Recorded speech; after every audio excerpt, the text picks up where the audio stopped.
We're good? Good. Good evening, everyone, and welcome to the Committee of the Whole. My name is Councillor Kathy Barnhart. I chair the Committee of the Whole for the next 6 months or so, something like that, 6 or 7 months. No, well, but one is already gone, I think. Yeah, July's done, so 7. We're down to 7. 8 minus 1 is 7. So we have quite a packed agenda tonight, and we're going to try to get through it all and still be awake by the time we finish. So I have all of the councillors have signed in, and I'm going to start by reading the land acknowledgement. I have called the meeting to order already. Thank you. We're pleased to be here today on the traditional territory of Treaty 6 and the Métis homeland.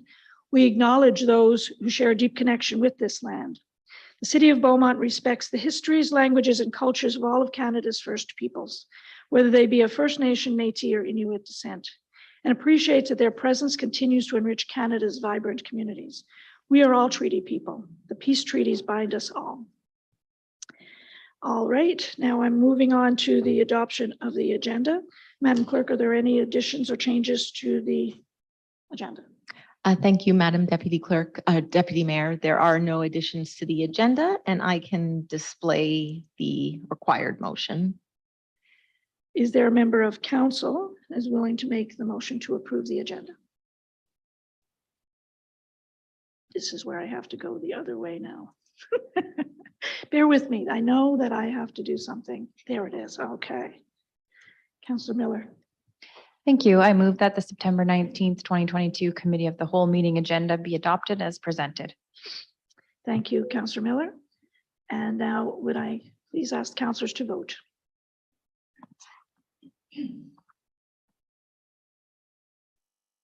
Show the vote.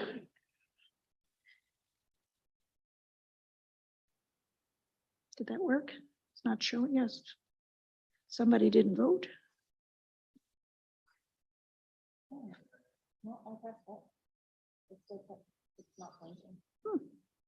Interesting, Madam Clerk. I'm not sure what happened there because I know everyone voted. Councillor Munkoff-Swain, are you signed in? Yeah. Oh, okay. Yeah. Okay.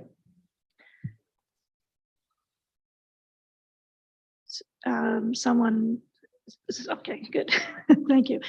Bear with me. This will just pass. Just have to get through some of the early little glitches here, but we're good. We're good.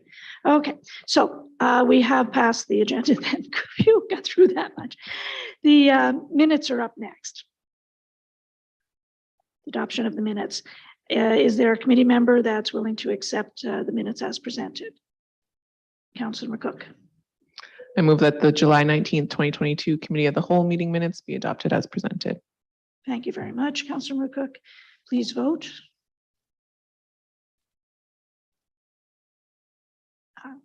I didn't vote that time. There you go. So the reason it's showing that is because I didn't vote. I apologize for that, but I'm in favor of the minutes being approved. 3 is the charm, I'm sure, when I get to the third one. Phew, I could get a break now. We're moving on to presentations. So the presentation. Sorry, Councillor Barnhart, I just want to record that vote. That was all unanimous? Okay, thank you very much. It was the chair who forgot to press the button. All right, come on. So now we're moving to the first presentation, which is the draft digital master plan. And we have an external guest. And would you like to introduce our guest, Jennifer? Thank you very much. Good evening, Chair, committee members, and the public. This evening, Katie Hayes from MNP Digital and Keaton CV project lead for the Beaumont's digital master plan will be here this evening, and they'll provide the committee with an update. At this time, I invite Keaton and Katie up to the front to start the presentation.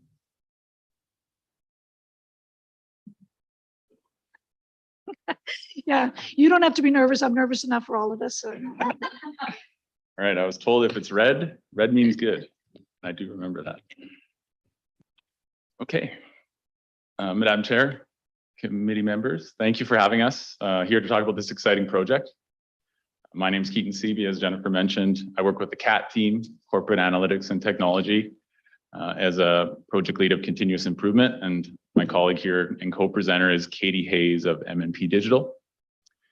Today, we're here to give you an update on our progress for the Digital Master Plan, which was a 2022 operating budget item that was approved.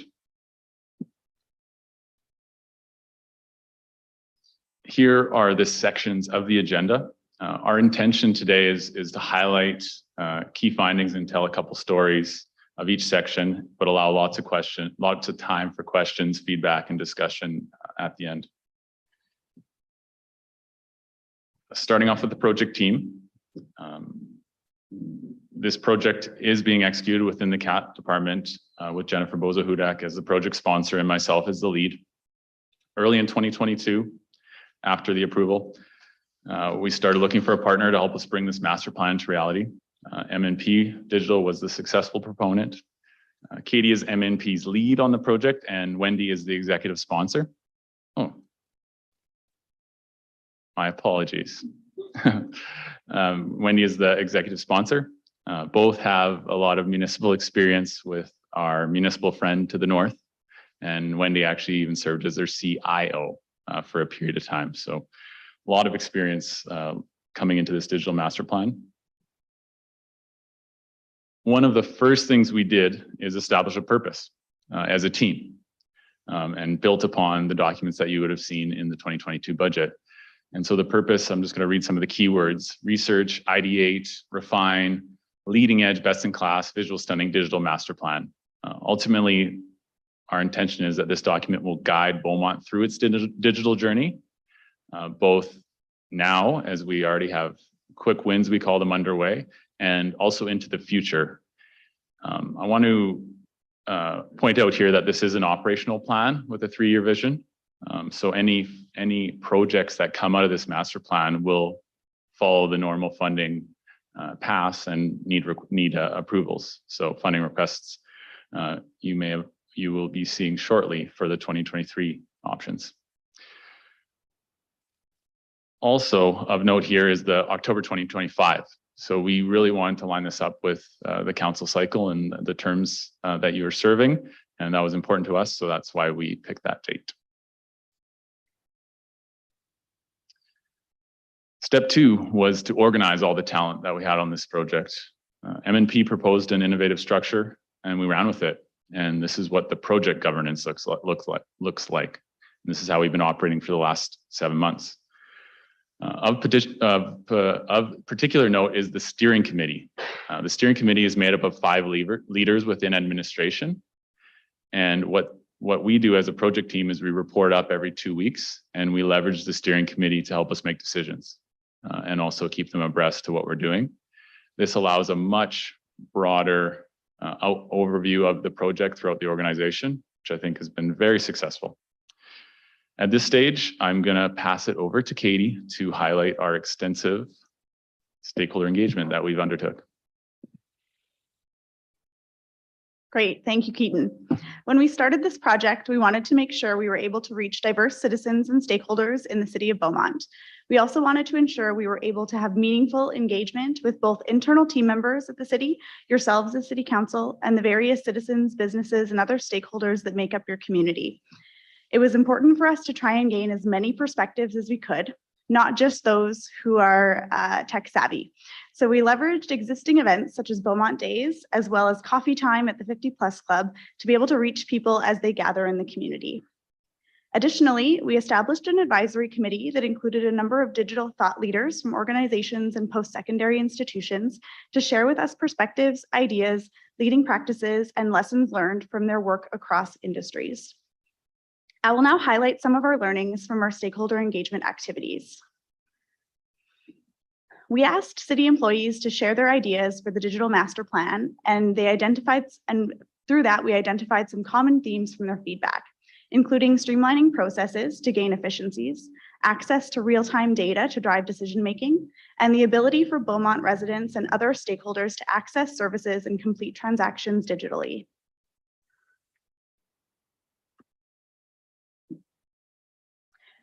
Through our survey to citizens, we learned that they value digital services primarily for their ability to access them at any time. We also felt it was important to ask about what barriers might prevent individuals from accessing digital services. Many identified they do not experience barriers. However, some of the top barriers that were identified were that individuals prefer face-to-face interactions, as well as that they do not trust digital transactions. We also learned from survey respondents that the most preferred methods for accessing information from the city included the website, social media, and email, all forms of digital communication. In addition to our public survey, we created a survey specifically for Beaumont youth. Not surprisingly, when asked youth about how much they like using technology, they scored fairly high with an average of 4.13 out of 5. We posed the same question to seniors and found that their average rating was only slightly lower at 3.54 when asked about how much they like using technology. Additionally, seniors surveyed indicated their preferred methods for accessing information from the city were through the website, in person, and by email. Lastly, I will speak to what we learned during our engagement with business and community leaders. Stakeholders identified the importance of openness and transparency, as well as being able to access relevant, timely, and easy to find information. I'll now turn it back to Keaton, who will speak to the components of the draft digital master plan. Thanks, Katie. One question we got a lot when we were doing our various stakeholder engagement through both a verbal question and also just confused looks was, what is digital? Right? It's not intuitive for many. And we worked with our steering committee to settle on a definition for Beaumont. And this is what we came up with: leveraging technology, data, and innovation to enhance internal operations and civic services. I like this definition because it acknowledges both the internal and external aspects of this plan. There are certain foundational items that need to be done internally before we can serve the community. And also I like how it broadens digital to technology, data, and innovation. When we brought it down one level, we found that we got a lot more buy-in, a lot more people understood what we were talking about, depending on what they related to.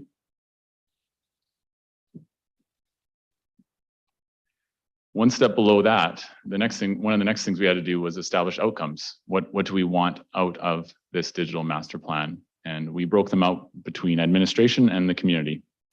On the administration side, we have 3, as well as 3 on the community side. The first one on the left is all about shared understanding of digital. Everyone and all departments within our administration need to increase their understanding of digital for us to continue as a digital city. The second outcome is about growth.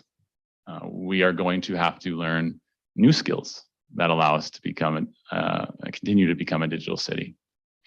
And lastly is about prioritization. As we did with this digital master plan, we're going to have to continue to prioritize digital projects and initiatives that are going to be recommended out of this report.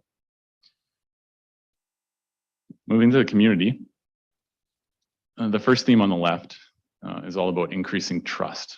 I think this digital master plan and digital in general allows a lot of trust to be built. Second is education. This is probably the most surprising one that we heard in our stakeholder engagement.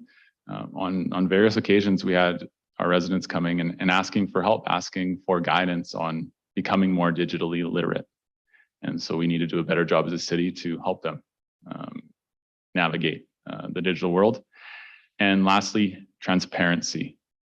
This one came loud and clear as a want out of our citizens, not only one way, but also 2 ways. So we want to continue to listen and get feedback on what's important. I'm going to hand it over to Katie to go one step deeper into what we call work streams that will facilitate these outcomes. Great, thank you, Keaton. Based on the feedback that was gathered during our stakeholder engagement, as well as an understanding of the current state of technology and data at the city, the project team developed these 6 work streams that will guide the work within the digital master plan from now until 2025.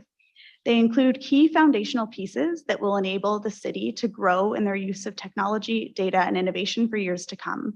These streams include digital governance, data-driven decision-making, external open data, technology infrastructure, digital experience and partnerships, and continuous improvement and innovation.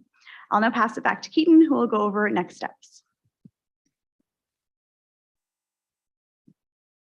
Thanks, Katie. At this point, we'd like to pass it back to you, Madam Chair.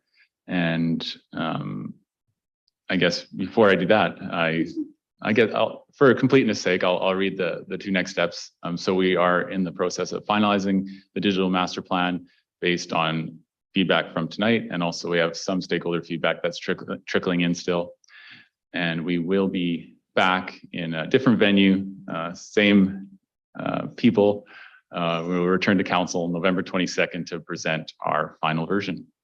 And so now I would like to pass it back to you, Madam Chair. Well, thank you for And that. we're happy to answer any questions.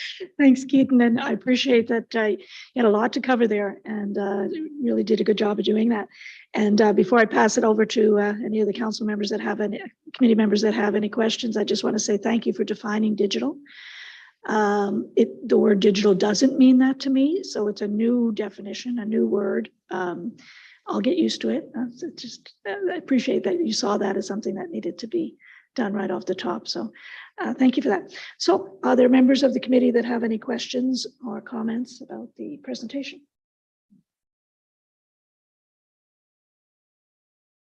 Wow. Okay, so, oh, here comes some. Because it couldn't be, there's no questions. Councillor Van Uycker. Just a question on the front end there, how there was slides on citizens, then youth, then seniors. Just clarification, the seniors wouldn't be aggregated in the citizens, like have you separated them out into those three distinct groups? Through the chair to committee member Van Uycker, we did, when we were at Beaumont Days, we took anyone and everyone, Okay. Adults. So at Beaumont Days, we had adults and youth. Okay. So they filled out the appropriate survey. So there may have been a couple seniors in that group, but for the seniors data, we specifically went to the 50+ club in Place Beaujour and held small events and did our interviews there. Okay. So it's pretty well broken up and represented. Yeah. And I'll just point out that I didn't see the slide on what we heard from council. So I'd be interested to see what that comes and when that comes. So thank you. Thank you, Councillor Van Uycker. Mayor Danila. Thank you, Madam Chair. Appreciate that. Thank you for the presentation. One quick question. I went through all the various statistics on the bar graph showing the interest in various categories: seniors, resident, citizens, seniors, and youth. Were there any major surprises for you in your experience on response from people? They all looked. I wasn't really too surprised by anything, but anything that struck you with your experience that really struck out as being unique or out of the ordinary in terms of responses from the various categories? Thank you. Through the chair to committee member Daniluk. Yeah, there was a couple of surprises. One was how many devices seniors have. If you look at that data, it's a pretty decent sample size and a pretty, like I said, we went to Place Beaujour and 50+ clubs, so we got different demographics of seniors in that. And I wasn't expecting as many devices as there were. And the other surprising one, it's more anecdotal, but on the youth survey, you'll see gaming console as the second device to mobile phones. I'm not sure what that means for the city of Beaumont, but that was surprising to see that youth are using their gaming console more than what we would think of as a computer, anything that we would think of as a computer. Thank you, Mayor Daniluk. Councillor McCook. Yeah, mine's more of a little bit of a comment. I was happy to see the one easy app to use for city services that came up on there on some of the feedback and suggestions. I've heard this time and time again in the community. So hopefully that's something that comes back to us. And some really great ideas from the youth as well, which was good to see. My one question was about council feedback as well. So I think we'll end up seeing that. So thank you so much. Thank you, Councillor McCook. If there are no further questions, I'll just ask one of mine and make a comment. I think one of the surprises I saw was that the report is coming back with 2025 and beyond as kind of the goal. And I'm thinking, oh, gee, here we are, that's the end of our term, 2025. And so kind of that disappointed me a little bit. I wonder if you could speak perhaps to, are there any actions that are going to be taking place between now and then, or is this all future oriented and nothing between now and then? To the chair, I misspoke. I must have misspoke. It's from now until October 2025 is what the roadmap we're building. There definitely will be beyond, but our primary focus is on what we can build now and the steps that we need to take between now and 2025. So we specifically designed it around the councillor's term, the current councillor term.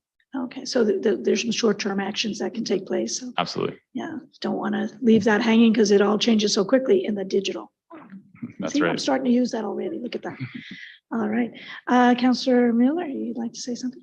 Yes, sorry, I waited so long. I just was absorbing what everyone was saying in the feedback, and this looks really good. I just want to know, I guess, what is the difference going to be when we see it come back in November? What can we expect to see on top of this? I found this all really useful. I don't have a lot of questions at this point, but I do think there's some things in here, when it mentions some of the comments, what was I reading here? About what citizens would like to see, such as an opportunity to pay bills online, schedules, things like that. So when we do see this back in November, are you going to present exactly what is going to be laid out in this master plan? Through the chair to Councillor Miller. You should be okay. We're going more detailed. Yeah, we're actively working on building out these streams into what we're calling initiatives or activities. So that will be the type of detail that we'll bring in November. So a little bit more detail. Exactly. Today, our main focus was update and talk a lot, or mention a lot on the stakeholder engagement and our findings. And then, yeah, November 22nd will be a little bit more detail on Great. initiatives. Great. I look forward to that. Thank you for the presentation. Thank you. I don't see any other, any other questions from the committee members, and I appreciate this as a process update, and the content is coming back to us in November. So thank you very much. Appreciate you coming here today. Thank you. Thank you. Is there a member of council that's willing to make a motion to receive this item as information?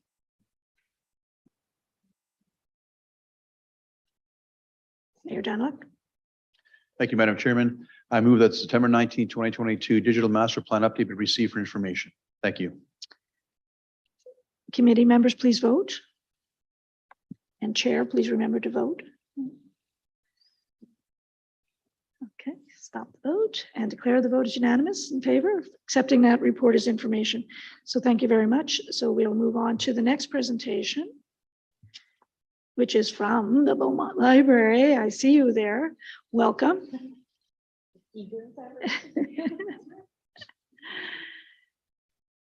Are we on schedule here? I think we are. I think we're doing okay. So welcome. If you'd like to introduce yourselves and do your presentation, that'd be great. It's not on? It's not. Somebody turned it off. There you go. Perfect. Well, hello, Madam Chair and Council. We're so excited to be here today to share the library new 5-year strategic plan. For anyone who hasn't met us yet, I'm Aruna Brennan. I'm the chair of the City of Beaumont Library Board, and this is Laura Winton, who is the director of the library. So today we're going to walk you through how we created our new strategic plan. We're going to share our new vision, mission, and values, and then we're going to talk about the library's goals for the next 5 years. We've organized our goals into 3 areas of focus: exceptional services, working together, and growing governance. We're also going to be talking to you about what does success look like. So when we come back, what are we going to see and how will you know? And we know we've been successful. Libraries are community-centered, so it was crucial for us to gather input from our community members, community partners, and our city council. Engagement, both internal and external, was the focus of our planning process. We started with a community survey that received 152 responses from community members who told us what they loved about their library and what they wish they could do or see or hear when they visited and when they saw us out in the community. We hosted community engagement boards and invited community members to describe their dream library and the services it would include. We hosted a community conversation and invited leaders from our community organizations, associations, and businesses in Beaumont. And we learned about their organizations and plans and how the library might help them and their clients. And then finally, we reached out to all of you to hear your hopes for the library now and into the future. Then we engaged internally with surveys to our own board and our staff. We ran a staff workshop, and finally our board retreat, where we sifted through all of the data we'd gathered and we put together the plan that we're presenting to you guys today. So as part of our process, we revisited our vision, mission, and values. We realized that the vision and mission that we did have didn't reflect what we heard from our community and what we wanted for our library. So we changed it. We thought deeply about what we wanted the library to offer our community a generation from now. And then we thought about what are we going to do today to achieve that future. Our new vision is of a library that is a place for everyone to gather, explore, learn, and express themselves. And we will make this happen by connecting people to ideas, experiences, and one another.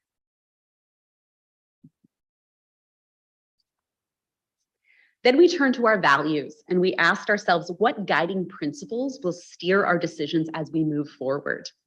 The first was obvious to us, and that is connection. We see the library as the ultimate community connector. We believe connection is the key to individual and community well-being. And we're always asking ourselves, how can we build a more connected community? The next value we articulated was courage. The library and the city are in a time of growth and change, and courage is a requirement. We are building a library that is the place for everyone to try new things, to take risks, to make mistakes, to learn, and to adapt. And so we need to be doing that very same thing right alongside our community members. So we're not afraid to take prudent risks, to make mistakes, and to try again. Fun was another obvious one for us. Really, what's the point of having a library if we're not having some fun while we're there?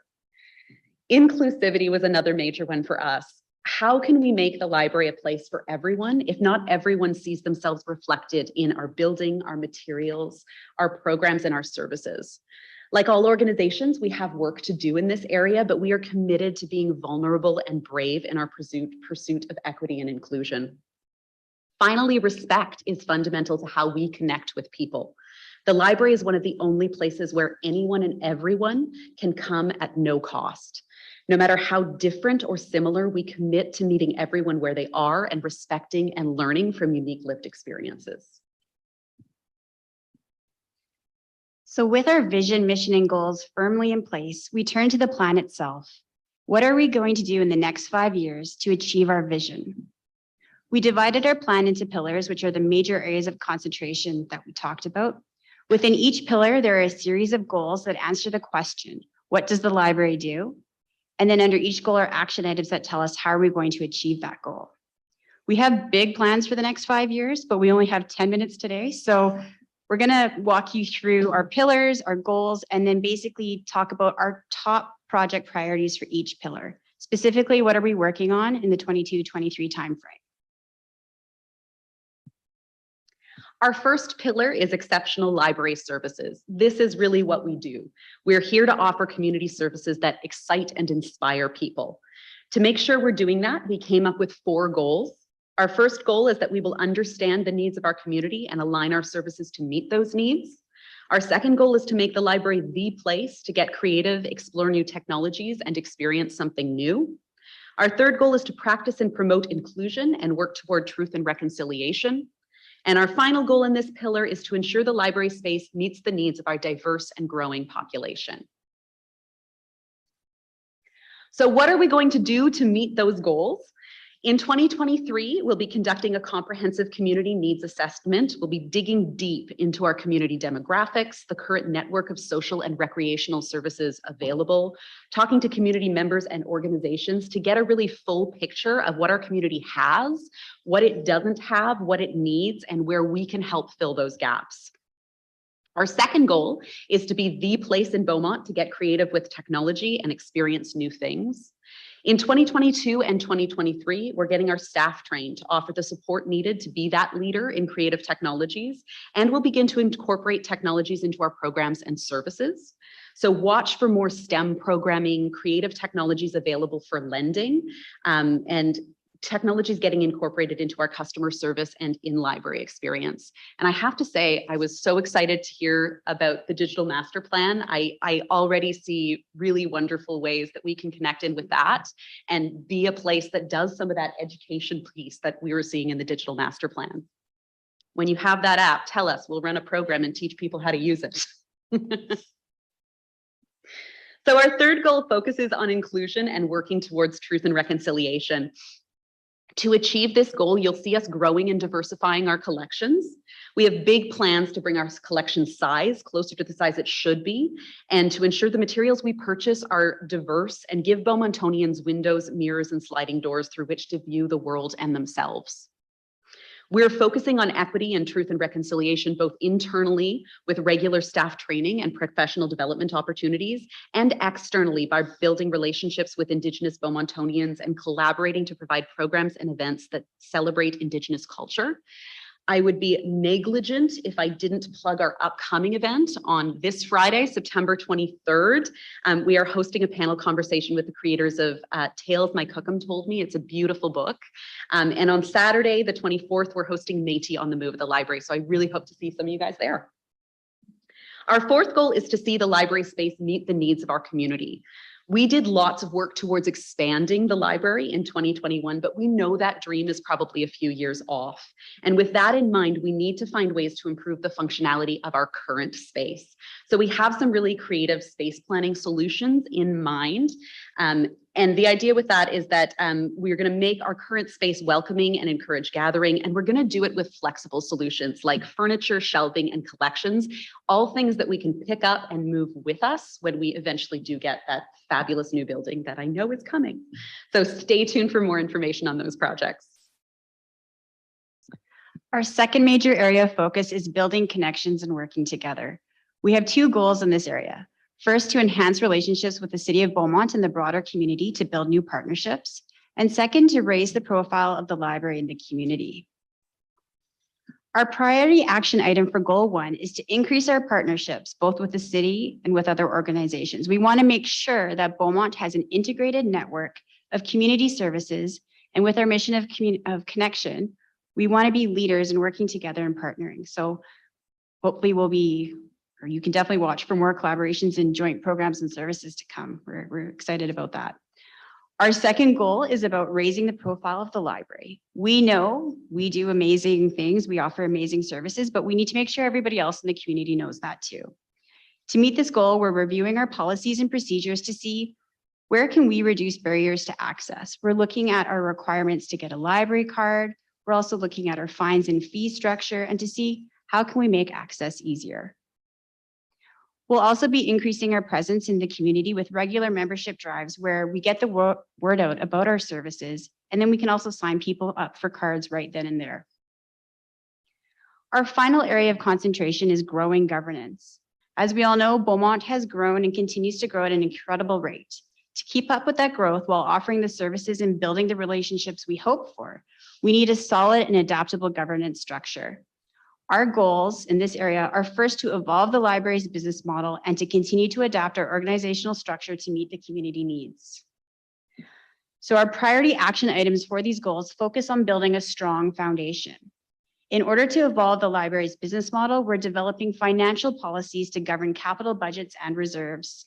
We are evaluating all of our policies to ensure that they can support the work that we plan to do. And finally, we'll apply for charitable status so we can diversify our funding streams. To achieve our second goal, we will continue to implement the recommendations of the organizational review we completed in 2021. Those recommendations included not only the development of a new organizational structure with departments and managers, but also the development of an accountability structure to ensure we have reliable ways to track our progress towards our goals. You'll see the results as we report to council with high quality outcome and output data that demonstrates the return on investment the library offers. So that's a quick overview of what we'll be up to for the next 5 years. But how will we know if we're successful in meeting our goals? For each goal, we decided what success would look like. And when taken together, these success measures paint a picture of an integrated, accountable, inclusive library that is well on the way to achieving our vision. So if we achieve our goals to provide exceptional library services, then by 2026, the findings of our needs assessment will be implemented and our services will be regularly evaluated for alignment with community needs. Our technology programs and services will be highly used, and satisfaction survey results will demonstrate that patrons are learning new things. The diversity of the library's collections and programs will increase year over year, and our customer satisfaction survey results will demonstrate that community members feel welcome in our library. If we achieve our goals to build connections and work together, then by 2026, the library will have increased our partnerships both locally and regionally. And community survey results will indicate high or very high awareness of the library and its services. If we achieve our goals to grow our governance, then by 2026, our library policies will be robust and current. The library will have a fund development program in place, and the changes in the per capita cost of operating the library will be in line with the cost of inflation. We are so excited to be working towards this vision of success. This new strategic plan gives us direction while challenging us to remain responsive and connected to our community.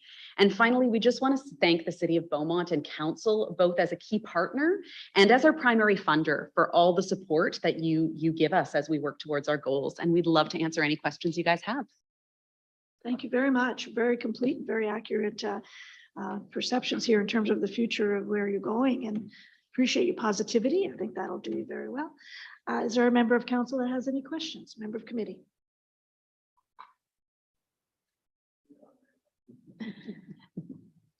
Councillor Miller. Thank you. Thank you, ladies, for coming tonight. I don't have a ton of questions because I was, obviously on the board. I was a part of helping get to this point, but I just have to say, I really think it's beneficial, and it's very, I don't want to use the word brave, but I think it's very courageous to put out the goals and then also to put out the objectives of how you're going to get there. I think that's very, it's beneficial for the community to see that you're not only saying one thing, but you're also, kind of outlining this is also how we're going to get there. And I think that's really, it's really nice to see that. And then the other thing I was going to say is kind of slipping my mind right now, but like great job, wonderful presentation. I really like how, you're focused on the expansion. However, you're adapting to what you have right now and making those changes and looking forward at this point. And I appreciate that. And I think you guys are doing a wonderful job. So thank you for the presentation. Thank you, committee member Miller. Councillor McCook. Thank you. To echo Councillor Miller's points a little bit, I just want to commend you guys. You always come in, you're very prepared, and your reports are very thorough, which makes our job on this side a little bit easier when we're reading through them and coming up with questions we might have. So it appears you guys have a really strong strategic plan that combines both the community and governance piece, which is great. I'm not familiar with your previous strat plan. Can you just give a brief overview as to how this one differs from your previous one? Maybe what's the biggest difference as to what you guys are striving for this time? Yeah, for sure. I'll talk about the previous two. We had a longer term strat plan that expired right in the middle of the pandemic. And then we just had a 1-year one, just kind of tie us over. We didn't know what was coming. But I would say in general, the last one, there was a lot of focus on early literacy programming. And we feel like, strat plan is meant to be looking at growth and change and difference.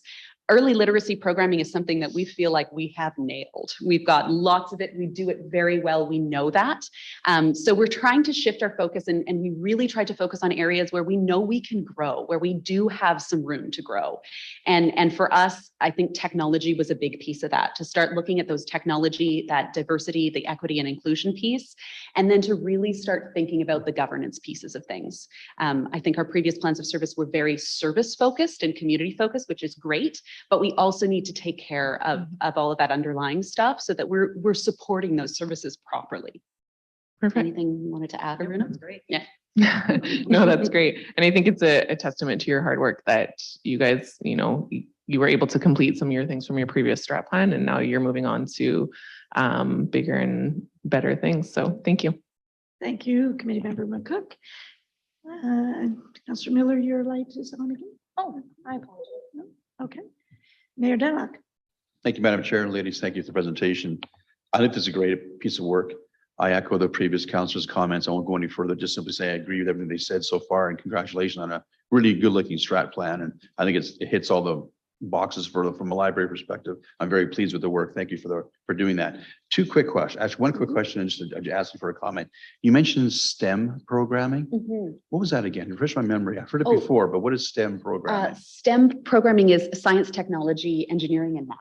So it's a big area in school-aged programming right now that we really haven't expanded into as much as we'd like to. Okay, so a new area of growth for the library, yeah. possibly. Okay, good to know. And you mentioned also in your comments about restructuring and a better use of space, making the library more welcoming. I've been in there just today a couple of times actually, and I'm not sure how you make it more welcoming than it already is. So I don't know how you're going to do that, but I'm looking forward to it because I think the library is tight for space, as we all know. And I can't imagine using it better than it is for space. So I'm looking forward to how you're going to do that because I don't know how you're going to do it. We've got great I'm looking ideas. forward to it. So yeah, tuned. when that happens, let us know. We'll drop by. Thank you, Madam Absolutely. Chair. Thank you. Thank you, Mayor Daniluk. I'll just add one, well, definitely it's been said already, but great presentation and great work you're doing. It's nice to have an area in our city and our administration where we feel like, you know, you're just just clicking along and just going well and always trying to do better. And that's really great. We have many areas like that, but we always know that you're going to be coming in with something exciting and good. Great to see. My one question, again, curiosity more than anything, in terms of the needs assessment that you're planning to do, budget time will be coming, but is that covered already, you know, in your plans to go ahead, or is that something that's going to be quite an ask? Because I'm trying to get a preview here of where you're going with that. Our hope is that we can use our internal resources at the library to do that community needs assessment. So, you know, we have staff who do community engagement regularly. That'll be on my workload as well. So we're not actually looking to bring in a consultant to do that work. One. Yeah. That's good to hear, because I think one of the thoughts I had when I saw that was, you know, our needs and our assessment of our communities change. It changes quickly. I think whatever we build into our governance model, it has to be nimble and quick. It's easy to say, hard to do, but being able to kind of adjust to the new citizens that come into our community. Yeah. Well, and I think part of the project that we're going to be undertaking in 2023 is to do an initial needs assessment, but through that process to look at how do we build this into our operational structure so that we're regularly revisiting it. What can we set up so that it's more rote and it just happens? Yeah, that's great. Yeah. Mayor Daniluk, you have further comment? If I may, Madam Absolutely. Chair, thank Go right you. ahead. Just a follow up from a previous, not part of the strat plan, but just some assessment from you. The library bicycle that we got a while ago. Oh, What's your assessment of its success? I have my own opinion, and I think it's very successful. Just so you know that, but I want to get your idea on how it's been. Oh, sorry. Good question. Yeah. So I will say that I am currently compiling all of our data from the summer to look at numbers. I know that our attendance at programming with the bike went up from our previous year. So I think we are building a following for that bike. One of our challenges for 2023 is going to be to look at, we've been doing summer reading clubs, so school age programming with it, and some early literacy programming. But as we start to move into STEM programming and things like that, are there ways that we can take that into the community? Can we find new innovative things that we can do with it? But directly to your question, I think it's been a great success. I would concur, actually. When I have seen it in the community, it's an attention getter. Yeah. It's drawing kids, especially to the library, and that's the whole idea of doing it. So when council approved the idea, my first thought was, it's a novel idea. It could go either really, really well, or it would fall flat in its face. I think it's gone really, really well. So I'm going to encourage you to keep using that program. Thank you. Thank you, Madam Chair. What is the name of that bike again? BB the Biblio bike. BB the Biblio. Named by the community. And it's also awesome because people can sign up for cards too and get books and stuff right then and there. I So think it's a really great, yeah. Cool. Councillor Miller, you thought of your other question? I did. Second question. Regarding the digital technology, goal number 2 talks about explore new technologies. So explain to myself and everyone how, you know, million dollar question is, what's the in attendance like in the library? You know, who's frequently visiting the library? You know, all of this has already been kind of brought up previously when we talk about expansion and everything. So I'm sure, hearing the digital master plan, that'll play into it. Also, what is on the sidelines on your guys' plate for these new technologies? How is that going to play into giving more of that data maybe? Yeah, for sure. I mean, so we've already started this year, and I've talked about it before. We installed a gate counting system. So we actually get good real-time data of how many people are coming to the library and what that looks like. We've expanded the software that we've used for our programming registration so that we can better track that. And we can also track parents versus children. So what demographics are coming in and what does that look like? And along with that, attaching better metadata to it so we can understand what different ages, I talk with my hands too much, guys. It's okay, you're animated. What different ages are using what different programs? And there's so much more that we can do. So self-checkout machines that can track different sorts of data about who's checking out based on cards. All those sorts of things are what we're looking forward to. Thank you very much. I have one follow-up question, and that is, you're getting lots of questions, which is good. It means we're interested. It's a good thing. What new partnerships are you considering? Because I see that as one of your objectives. So what new partnerships and the kind of the behind that I'm looking, is there a way that we can help you to make those connections if need be? Yeah, I mean, I think first of all, connecting more with the city to help them with partnerships. So hearing things like the digital master plan and going, oh, we could play a role. We can help you guys in this. We can run programming. So really making sure that those connections with the city are good. When we're starting to talk about STEM programming and things like that, I would like to see us in the schools more and finding opportunities to partner more with schools, bringing them in, sending us out into the community. Quick hit, easy win for teachers, hopefully bring us in to run a class on something STEM related. So those sorts of things. I think there's also real opportunities with seniors, hearing that there's a bit more hesitancy around technology with seniors. So really understanding what those issues are, and then trying to get people in the door by partnering with the 50+ club, or reaching out to the different seniors residences in the city and saying, can we come to you guys and run a program? Can we do something specifically? How can we make this more of a connection? And I think the other one that I think of is even just talking to the public health clinic and going, what are the needs? What are you guys seeing? We do our early literacy programs. Are there other things? What could we do for you guys? So yeah. Great. Thank you. That's what I had in mind. That's what I thought you were planning to do. So we'll send people your way if we can. Yeah, if you have any brilliant ideas, send them. We'll talk to anyone. I don't know about brilliant, but we have ideas. So is there a member of council that is willing to put forward a motion to accept this item for information? Oh, Councillor Miller. Committee member Miller. I switched screens when I shouldn't have, sorry. Oh, no worries. Sure. I move that the September 2022 Beaumont Library, I thought it was the 19th, sorry. Beaumont Library 2022 to 2026 strategic plan presentation be received for information. Thank you, Councillor Miller. Please vote. And I'll stop that vote, and I'll show that vote, and I'll say that it was unanimous. I think I did all the steps right there.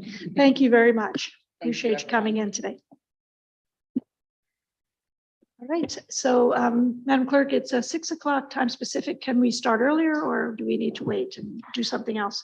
Thank you, Councilor Barnhart. We are waiting for one of our guest presenters for the 6 o'clock item. So we could do one of two things. We could start with the presentation following on the traffic bylaw.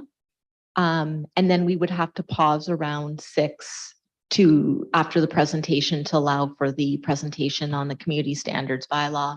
Alternatively, we could take a short recess until 6 o'clock. Okay. Recess, it seems awfully quick to have a recess because we just got started. So I'm thinking that we go ahead unless anyone objects to that. And we can take we'll just stop the other report if we get to 6 o'clock. Yeah, that's good. Okay. That's great. So we're going to move to the next item. So the traffic safety bylaw.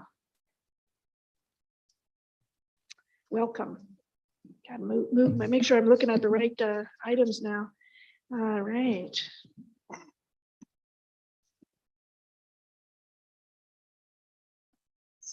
And you're ready, please. I think we're start ready. off. Yeah. Sure. so- But put a little, kink in the works there where we switched order back then. Okay. Okay. So good evening, Madam Chair and remainder of council. Chief Melvin, Director of Protective Services. What you have in front of you is going to be just an update on the traffic safety bylaw and the automated traffic enforcement program, where we are in our review process. This is very similar to how we did the committee of the whole when we talked about the community standards bylaw. So obviously the traffic safety bylaw and the ATE program, better known as photo radar, are being reviewed to ensure the bylaw and the program continue to reflect the needs and safety of the community. The traffic safety bylaw enables the community to govern roadways, vehicles, pedestrians in areas of local autonomy and control. And the bylaw addresses the following areas of public concern. So parking, activities on highways, vehicle operations, transportation, dangerous goods, fairly straightforward. Another focus of the bylaw this year will be the update and review of the city's school and playground zones to determine if the current times are suitable for the community or do they need to be adjusted. Moving forward, public engagement will start tomorrow. Once the public engagement has been completed, the data will be analyzed and presented with the bylaw at the November 15th Committee of the Whole. The automated traffic enforcement program is part of the solution to help reduce high speeds experienced in the city of Beaumont. All entrances to the city have permanent signage identifying that the city of Beaumont uses photo enforcement. Additional photos throughout the city. Presently, the province has put a pause on any new photo radar equipment that the city could put up in new areas. And as you're aware on press releases in earlier this year, they're refining the rules for site selection, operational restrictions, and data collection. In tandem, obviously, with the traffic safety bylaw, the ATE public engagement will start tomorrow, so it'll be 2 in 1.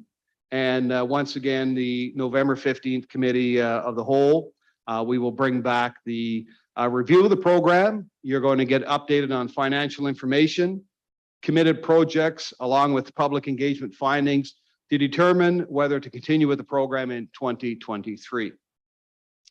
So just an overview on how do we get to here where we are today. So earlier this year, we reviewed the traffic safety bylaw. We received input from all stakeholders. In Q2, we developed a traffic safety plan that was updated.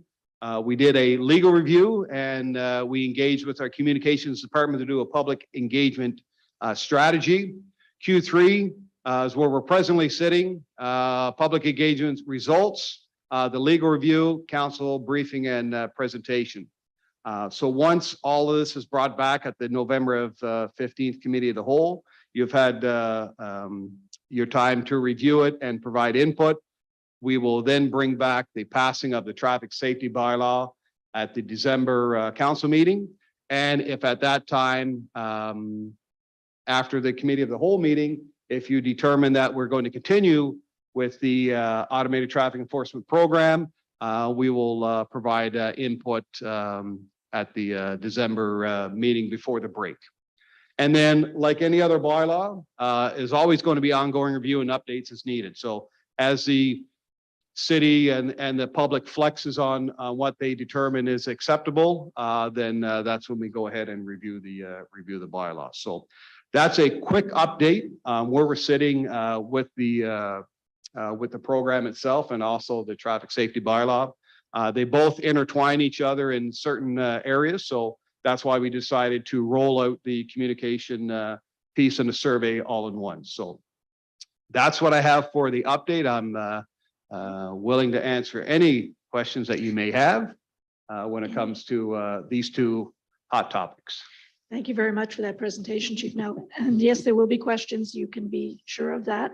And I just want to reiterate for the committee members that this is basically process information and it will be coming back to us, the Committee of the Whole, again in November, at which point I think we'll well, we'll see what the engagement has brought forward and have an opportunity at that point to weigh in on in terms of where we'd like to see it go before the bylaw is actually brought back to us, back to council.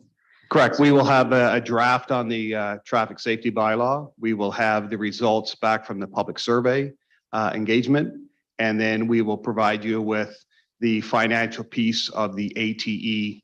So it's going to be a fairly large bit of information, but that's when we'll have that information back to you in enough time that you can make the informed decision on what the plan will be moving forward. That's my main point here, is that we will have time to discuss the results and actually see how you've analyzed that before it actually gets put into the final stages Absolutely. of the bylaw. Just want to make sure we're clear on that. So starting off with Councillor Monkoff-Swain, committee member, Councillor. Yeah. Committee member, Councillor, whatever. Sam is good. I thought you summarized that extremely well. I don't want to get into any of the specifics. In your answer there, I heard you talk about financial information will be part of that whole process. So nothing for me yet. You did great there, and yeah, look forward to hearing the public engagement feedback and then us having a discussion that you're going to chair at Committee of the Whole. It's going to be great. Thank you for that. Councillor, committee member McCook. Thank you. Yeah. Just to add on to that, will there also be data surrounding, so I know we'll have financial information and the engagement piece, but will there be any data surrounding some of our traffic? We will provide information that we can release to the public. So we'll know where all your site locations are. We won't be able to get into the specifics, but we'll be able to provide data as in how many offenses have occurred, what's a historical snapshot on what these are really our target zones where school zones are obviously a concern for everyone. And we'll be able to provide that data to say, this is how much your program is costing you. Although we don't like to talk about it, this is how much revenue is generated from the program. And that revenue has been committed towards these projects that the resident hasn't had to pay for, unless obviously they some of us they were caught. But that's how we're going to roll it out. So it would take me a very long presentation to give you the full scope of the whole program. So trying to narrow it down into the areas where to give you that enough information to make that educated decision on whether the program is sustainable, whether the public continues with the program, and in theory, what does that program fund within the city that the ratepayer doesn't have to pay for? Perfect. That's great. Thank you. Yeah. Was just looking for just a little bit of that data piece to connect with the financial piece. So that's great. Thank you. Thank you, Councillor McCook. Councillor Tessier. Thank you, Chair. I have about 10 questions, but that'll wait till November, I guess. So one is tough to choose from, but I'll send them ahead of time before November there. But do we know when our contract is up for photo radar and when that is, or if, say, we were to make changes potentially to that contract, are there any fines? We have an out clause, 180-day out clause within that contract. Right now, they signed a contract in 2019. I believe it was for 5 years, but we have the 6-month clause out that we would give notice to the contractor and let them know that this city's no longer want to participate in that program. Perfect. And then as of June 2022, I saw that the public concern sites cannot be used anymore. So the public can't say, hey, cars have been like flying by me all day. Can you put a photo radar truck out here? That's not allowed anymore, right? That's correct. We're not allowed to provide any new, we're not allowed to buy any new equipment, nor are we allowed to set up any new site. Right now, the parameters in just evaluating your sites is very detailed. So we had to provide detailed information to the government to say why we think we should still be able to enforce a current site. We're not allowed to do any new sites and no new equipment. So we just can't go in and say, okay, we want to put red light cameras at every intersection within the city. Can't do it. right? The justification right now, as you can see, it's getting more and more restrictive to operate the program. But there is some change that is still yet to come when we talk about vehicles being identified, very similar to how things are in the city of Edmonton. All of those things are coming forward at the between now and the end of the year. So there's still ongoing changes to that as we try to modernize the program. But right now, if you say, you know what, we should have something here. In theory, what we could do here in the city is notify the RCMP, get a hold of our municipal enforcement, and together come up with some type of an education program wherever that site may be. And that's within our powers right now, but putting photo radar there, can't do it. Thanks, Chief. Yeah, I don't know if I personally like that or dislike that on, you know, if someone's concerned, it's nice knowing that they could just pop one there sometimes, but okay, last question until November, and then the rest of the 7 will come. But so in December 2022, like you talked about identifying the ATE vehicles in like a higher vis wrap, do we know what that's going to look like and pushing some advertising on that so everyone's aware type of thing? Or I have not seen anything released by the government of Alberta as of yet. Tomorrow I have another sorry about that. Tomorrow I have another meeting with the government over the ATE program. So we'll hopefully get some more information, but as soon as that information gets out, we'll definitely communicate that with our communications department to make sure the public's well aware. Because we do get calls on, there's somebody sitting in a white vehicle at this intersection and they haven't moved in an hour. Who are they? Right? Especially around school zones, we get a lot of calls and have to let the public know that it's automated photo enforcement program. So that's as soon as that information is there, we'll definitely release it to the public as soon as possible. that's perfect. So it'll be all of Alberta. It'll just be a standard wrap. So that'll be great to identify that and change driving habits that way. Okay, I'll save the 7 till November. So thanks, Chief. Appreciate that. Okay, thank you. Thank you, Councillor Tessier. Madam Clerk, I see it's 6:02. We have one more speaker on the list here. So can we proceed or would you like us to? We do have our guest. She's ready and she is online, but we can finish up with the last question and then move That to would be the easier, I item. think, unless there's others, but I don't think so. Councillor Van Newkirk then? Here we go. Yeah, thank you. I'll keep it quick. Just specific to the public engagement. Will the feedback questions be separated out by photo radar and the stop sign enforcement? And the reason I ask that is there are differing opinions on those two items. So my fear is that if the public engagement lumps that all together as automated enforcement, then you're going to get one answer. And there are differing opinions in the community around the appetite for, you know, the photo radar truck versus the stop sign guy.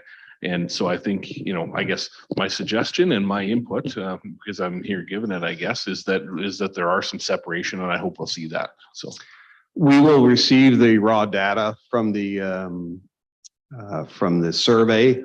It is up to obviously communications and my department to decipher through that data and pick out what's going to be value to provide back to council. But there is questions that ask both from a traffic safety perspective and ask also from a photo radar enforcement piece in part of the strategy. Unless there's anything else. So that's how we've done it for the community standards bylaw. It'll be done the same way. We'll receive the raw data and then we'll decipher what information is required for either the traffic safety bylaw or the automated photo enforcement. yeah, I get that. I guess my question specifically is, will you ask for questions about photo radar and will you ask questions on stop sign enforcement independent of each other? There is different questions related to the traffic safety bylaw and the components within that bylaw. And there's also specific questions related to photo enforcement. Is there ones, I don't have that specific information if it's a stop sign versus a playground zone sign. I would have to get that information and relay it back to yourself. Yeah, that's fine. I won't ask for that information, but what I will share with the committee and administration and the public is, it would be very valuable to have separate questions on the photo radar guy versus the stop sign guy, because I'm telling you, there are public opinions that differ and the appetites are different for those two things. So if we lump it all into one conversation, then you only have one endpoint to talk about. If you separate it into two conversations, you have two endpoints to talk about. So yeah, that's it. And then second question, very quickly, the traffic safety bylaw, it says parking. I'm assuming that includes RV parking is lumped into there. Absolutely. RV parking is part of our traffic safety bylaw. Yeah, thank you. Thank you very much, Councillor Newkirk. Those were some of my questions as well. I appreciate that you asked them. No, they're good questions. Is there a member of the committee willing to make a motion to accept this information? Councillor Tessier? Thank you. I'll move that the September 20th, 2022 traffic safety bylaw and automated traffic enforcement review and update report be received for information. Thank you very much, Councillor Tessier. Please vote.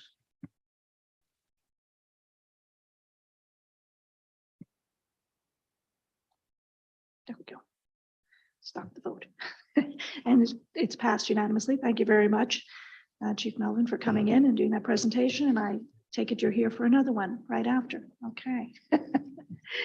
Thank you very much.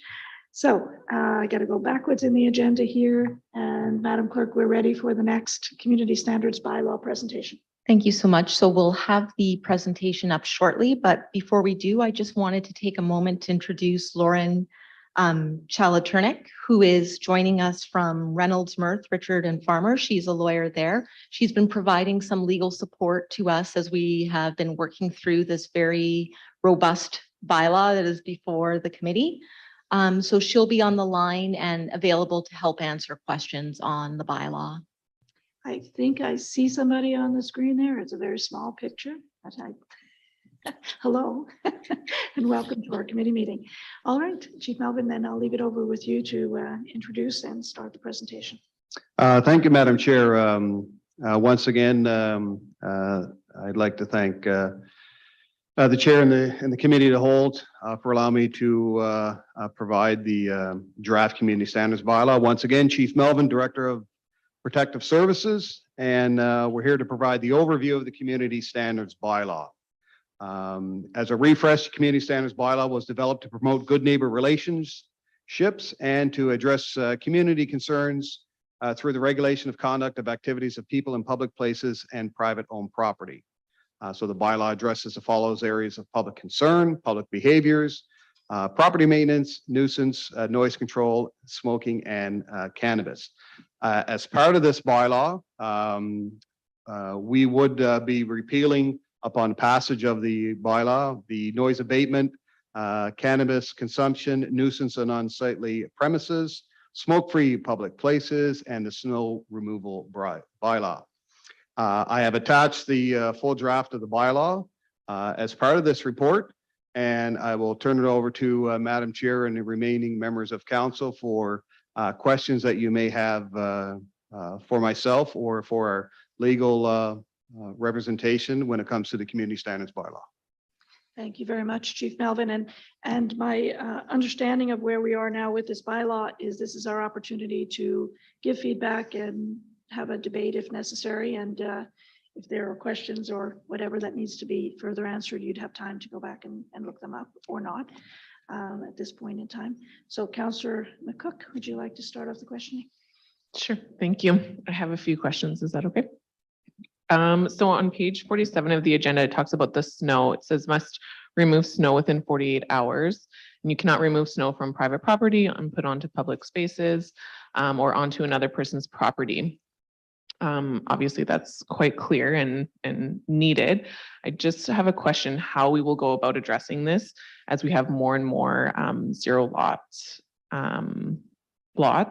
and properties being built where there's virtually no space between the properties. So how will this bylaw kind of address if there's any issues that arise from that? At the end of the day, the bylaw is really wrapped around that, hopefully that education piece between the peace officer and the resident. Depending on one's property, currently they still have to remove the snow from the sidewalks and other areas. One of the concerns that we put in for this year is that we know that it was brought forward of people taking snow from their property and putting it on somebody else's property and likely causing damage. At the end of the day, there's only so much room. It has to go somewhere. Can't go out on the road. You can't put it on your neighbor's property. So the only real choice that you have is either that you get it removed or you put it on your own property. And that sometimes can create challenges. So at the end of the day, our peace officer would work with any resident that has a challenge based on these are the issues that they're facing. And we would go through hopefully a very open discussion on what options that they may have if they do have that zero lot line and we had the 1 in 100 snowfalls that you know what, we would deal with this. It's at the end of the day, we're not going out just waiting for a resident to oh, minute one is done and here comes the ticket. It's all about that education piece. The more the public is aware, they can then help us when it comes to that. So that's where it addresses. At the end of the day, when it comes to the property lines, there's only so much you can do with the snow. Yeah, for sure. Okay, thank you. My next question, I can just keep rolling. So on page 59, number 59 of the agenda, number 64 is fail to have filter allowing escape of odor. I believe this is probably on your radar, and I think it's on a lot of municipalities' radar, as numerous municipalities are kind of grappling with this since the legalization has come into play. I actually believe it's one of the resolutions for Alberta municipalities. One of the resolutions touches on it, but when it comes to the smell of marijuana in residential areas, specifically with places that may have growing licenses, what section, we have the section addressing the nuisance properties and stuff, but would that deal with this specifically? We have a few sections in there when it comes to odor or a nuisance.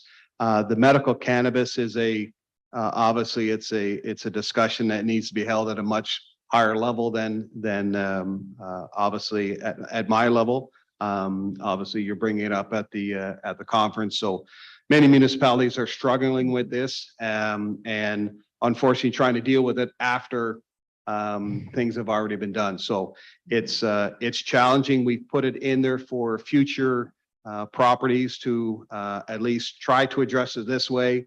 There's a possibility of also addressing it through a land use bylaw when it comes to restrictions on where these would be accepted properties. But it's one of those challenging pieces when it comes to that medical cannabis and your license on what you're permitted to grow on one's property. So, and my understanding is that some of the challenges are what some of the federal laws allow versus what we can put in our bylaws and whatnot. So have we been able to engage kind of up the chain at all with what or explored with other municipalities what they're doing? Or I know we've done the legal review, and I don't know, Ms. Majia, we can have possibly Lauren may be able to comment on that aspect. Sure. I think I'll turn it over to Lauren for some comments, and then I can speak a little bit about what we're doing in terms of the city of Beaumont. Okay. Thank you. So the reality when it comes to especially people that do have medical, permitting and licensing for cannabis is that you are restricted by what the federal government has done. And the reality is that the city's bylaw can't contradict or kind of hinder somebody's ability to exercise the right that the federal government has provided to them under a permit or a license to grow cannabis. When we discuss this, we discuss that this is, as you pointed out, this is a larger issue that is going to require some kind of work between levels of government in order to address it. But as it currently stands, all municipalities will have their hands tied a little bit in terms of how much they can much they can restrict it. Now, if somebody with a permit is still able to comply with the bylaw, you know, by preventing the escape of odors, providing ventilation, then there's no issue. So really it comes down to, can both things coexist? And if they can, it's fine. But if they can't, then that's where we run into an issue with the bylaw. Thank you. Yep, that clarifies. Did you want Anything to add? further? I was only going to add that we've been exploring this issue and grappling with it, and we feel council's frustration because it is very challenging. So we had explored it with this bylaw, but also through the process that we looked at earlier through the dispute resolution. So we're bringing those resources online and hoping to provide another avenue for addressing those kinds of complaints. Perfect. Yeah. And I think that's good for the public to know that they have those avenues to go to. Thank you. Thank you for the clarification. One more question. So there was about construction sites having to now have a waste container to collect loose garbage and scraps. And 88% of the public agreed that should occur. So obviously long overdue and good to see that will be the standard. And then page 64, number question 8, in regards to, I believe it was regards to graffiti, and they were thinking, businesses were thinking that they should have longer than 72 hours. Did we consider extending that at all, or? We set 72 hours as a standard. Once again, whoever gets the file within our municipal enforcement is going to work with the property owner, understanding that, you know what, it's going to take a couple extra days to get a painting crew in here. We're willing to do that. We just want to make sure we have that connection with the property owner within that 72-hour time frame, and then from there we can set a plan in place to, you know what, it may take a couple of days, or if it's on a holiday and they may not know until the 4th day. Yeah. Once again, it's that education piece for us to connect with the public and come up with a plan for resolution. Okay, perfect. So there's some flex time in that. Yeah. Okay, perfect. Thank you very much. Thank you, Councillor McCook. Took some of the items off my list that I don't have to raise. So appreciate that. Councillor Tessier. Thank you, Chair, and thank you, Councillor McCook. You have answered numerous of my questions as well. So, and thanks to the Chief for putting this all together. Obviously, that's a lot of work to put all these bylaws into one, which will be a lot easier for municipal enforcement. So they can issue tickets for all of these items now, right? Anything within the bylaw. Okay. Are we worried that we don't have the resources to actually follow through on this bylaw? Could I just interject here for a minute? Councillor Tessier, I did have this conversation prior to the meeting. I just want to give you the benefit of that. We have a budget discussion that will come up, and anything that's to deal with the budget will definitely come up at that point in time. So I think I'll see how the chief wants to answer that question, but definitely I know we can deal with it at budget time, and we'll have to, I think. Go ahead. I guess if I could ask the question, in what context, if we can handle it? In the context that I've been told that yes, we have these bylaws and there are these complaints, but we don't have the resources to actually issue any fines. We have currently the resources to issue any bylaws that are currently enforced within the city. We are going to compile 4 or 5 bylaws into one. Although staffing challenges always remain a concern, I don't foresee a immediate issue where we're going to have a bylaw that we can enforce. Perfect. Second question, Chair. You go right ahead. So is there going to be a way that this is going to be tracked a little bit better than has been in the past? And obviously changing to one bylaw will be a lot easier instead of having, you know, bylaw for nuisance and complaints and the other ones here. Is that going to be public knowledge, or how will that be tracked on fines and certain businesses when they get to that 3rd offense? How does that look? So presently this year, we've moved to a more robust record management system. So starting in 2023, we'll be coming out with monthly reports from municipal enforcement on the activity of our peace officers, what they're doing in the community, what's coming up and what areas are maybe of concern or what the campaign is for that month. Very similar that you see the RCMP monthly report on that. We will be starting that moving forward as initiative in 2023. Over the last kind of 2 years, the data is there, but it's very raw.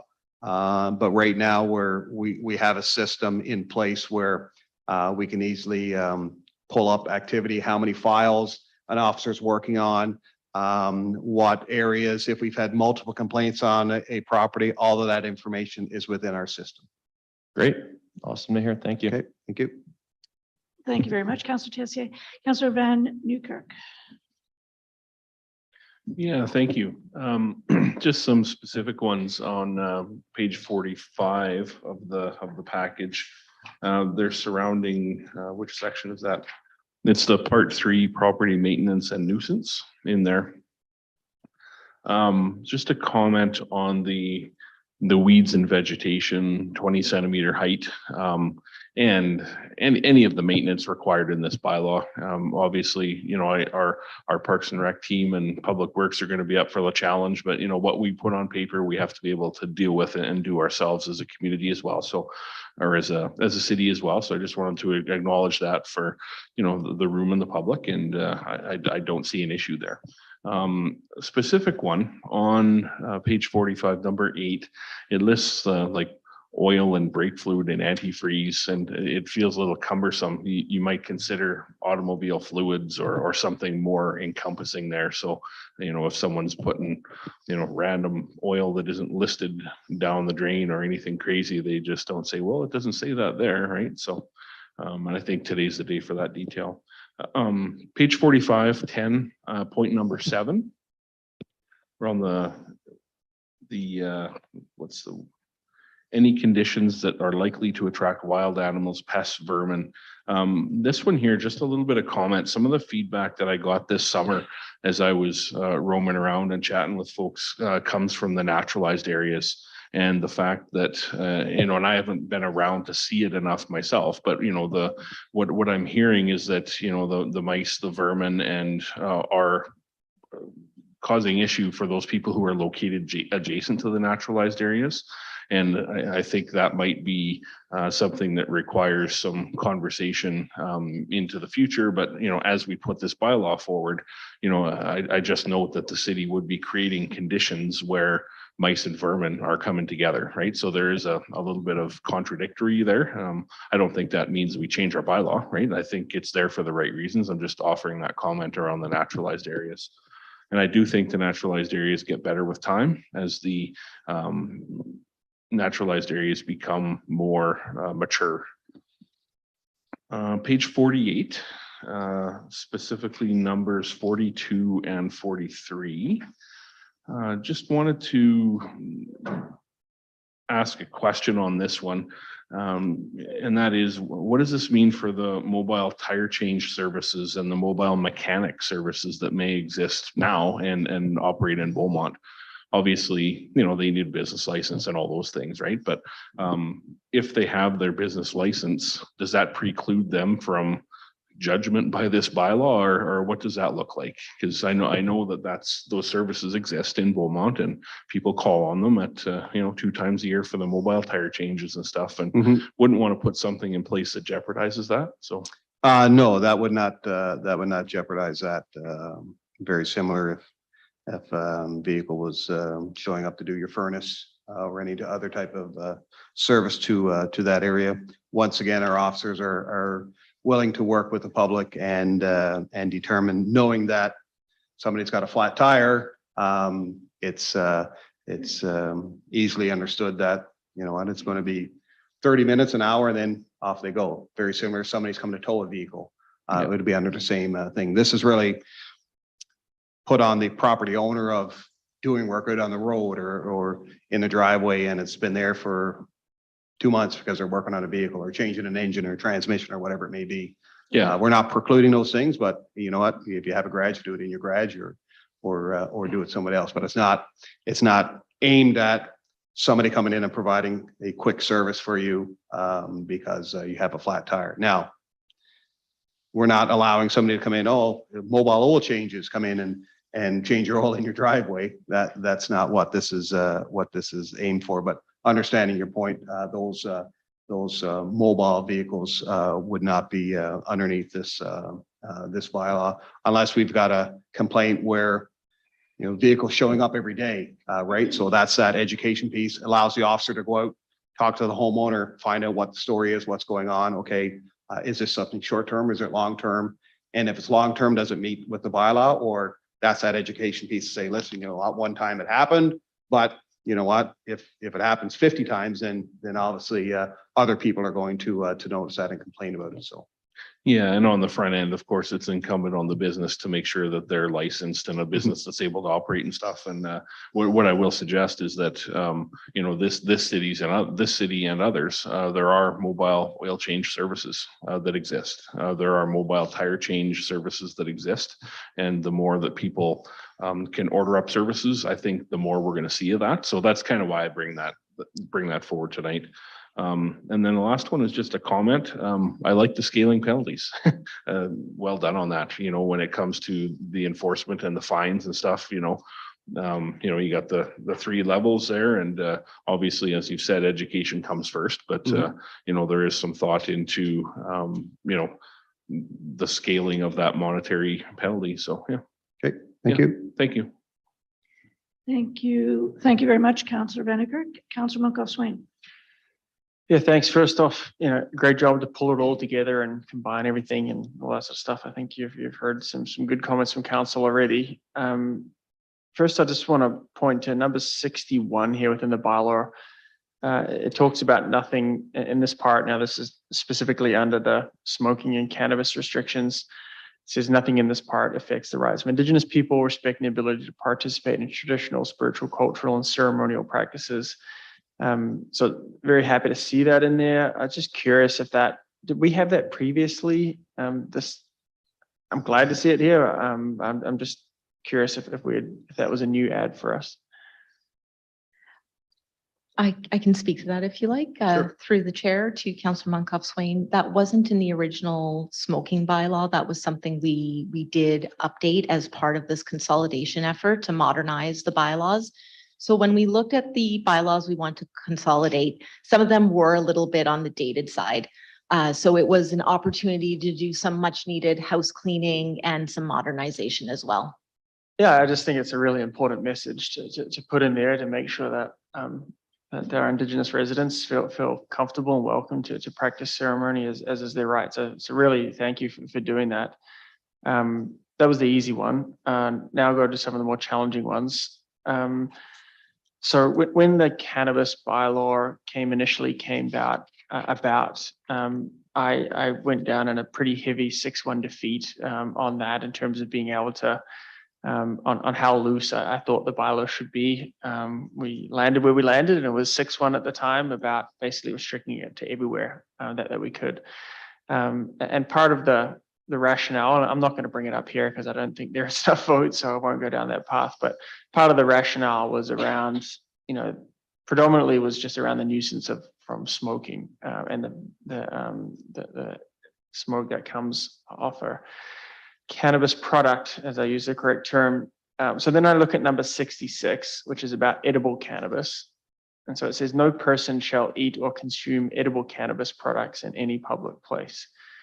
I'm curious around what's the argument, what's the thought process there? If the original concern was, you know, the smoke that comes off it, what's the concern with someone consuming an edible in a public place? Obviously, not aware of the initial reason that the vote went the way it went, but maybe if I could ask Ms. JF, legal could probably comment on the edible cannabis piece.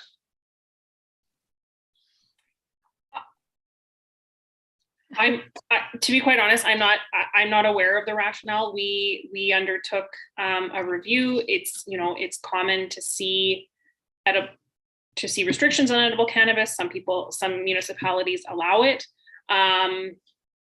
Ultimately, it is a municipal decision as to where edible cannabis can and cannot be consumed. So unfortunately, I'm not in a position to speak to the reasoning behind it, but can just advise that the way it's currently written is appropriate. But you know, modifications could be made if the city found that to be appropriate as well. Jaya, do you have anything to add to that? Not very much, I'm afraid. I will add that, you know, I don't have the full history. This is a starting point. This is a draft bylaw, so this is not written in stone. I think we had to start someplace, so that's what you have in front of you. I get it makes sense, and I get the rationale for putting it behind. I was curious around that. So personally, you know, I would like to see that taken out. I can't see why we would do that. And so I'll get my other councillors to weigh in on that. The other one that I wanted to flag is the next one around the 67 around liquor in public places. And recognize that there were some surveys, and as I tried to make the math work to add up all the like somewhat agrees and all that sort of stuff, and didn't quite come up with the majority, but we'll use that as a nice piece of data. But personally, you know, I would like to see us trial some places within our parks to allow folks to go in and have a beer or a glass of wine with a picnic and lunch with family. It's very successful across Europe. I get the negative connotation, but you know, people concerned that everyone's going to go to a park and consume too much liquor. But respectfully, I don't think those people are reading our bylaw and worrying about that. So I would like to see us go and have some trial runs, whether it's 4 seasons and, you know, obviously away from playgrounds and that sort of thing. But there are some great areas that, you know, I would love to bring a spike ball game down and have a few beers with some buddies and just play. And I think that just contributes to a more vibrant city as I try to bring it back to our tagline. So those would be the 2 things that I'd be curious for council to weigh in on. I've got another one here, but it's not really not really council input. So I don't know how you wanted to manage those, Chair.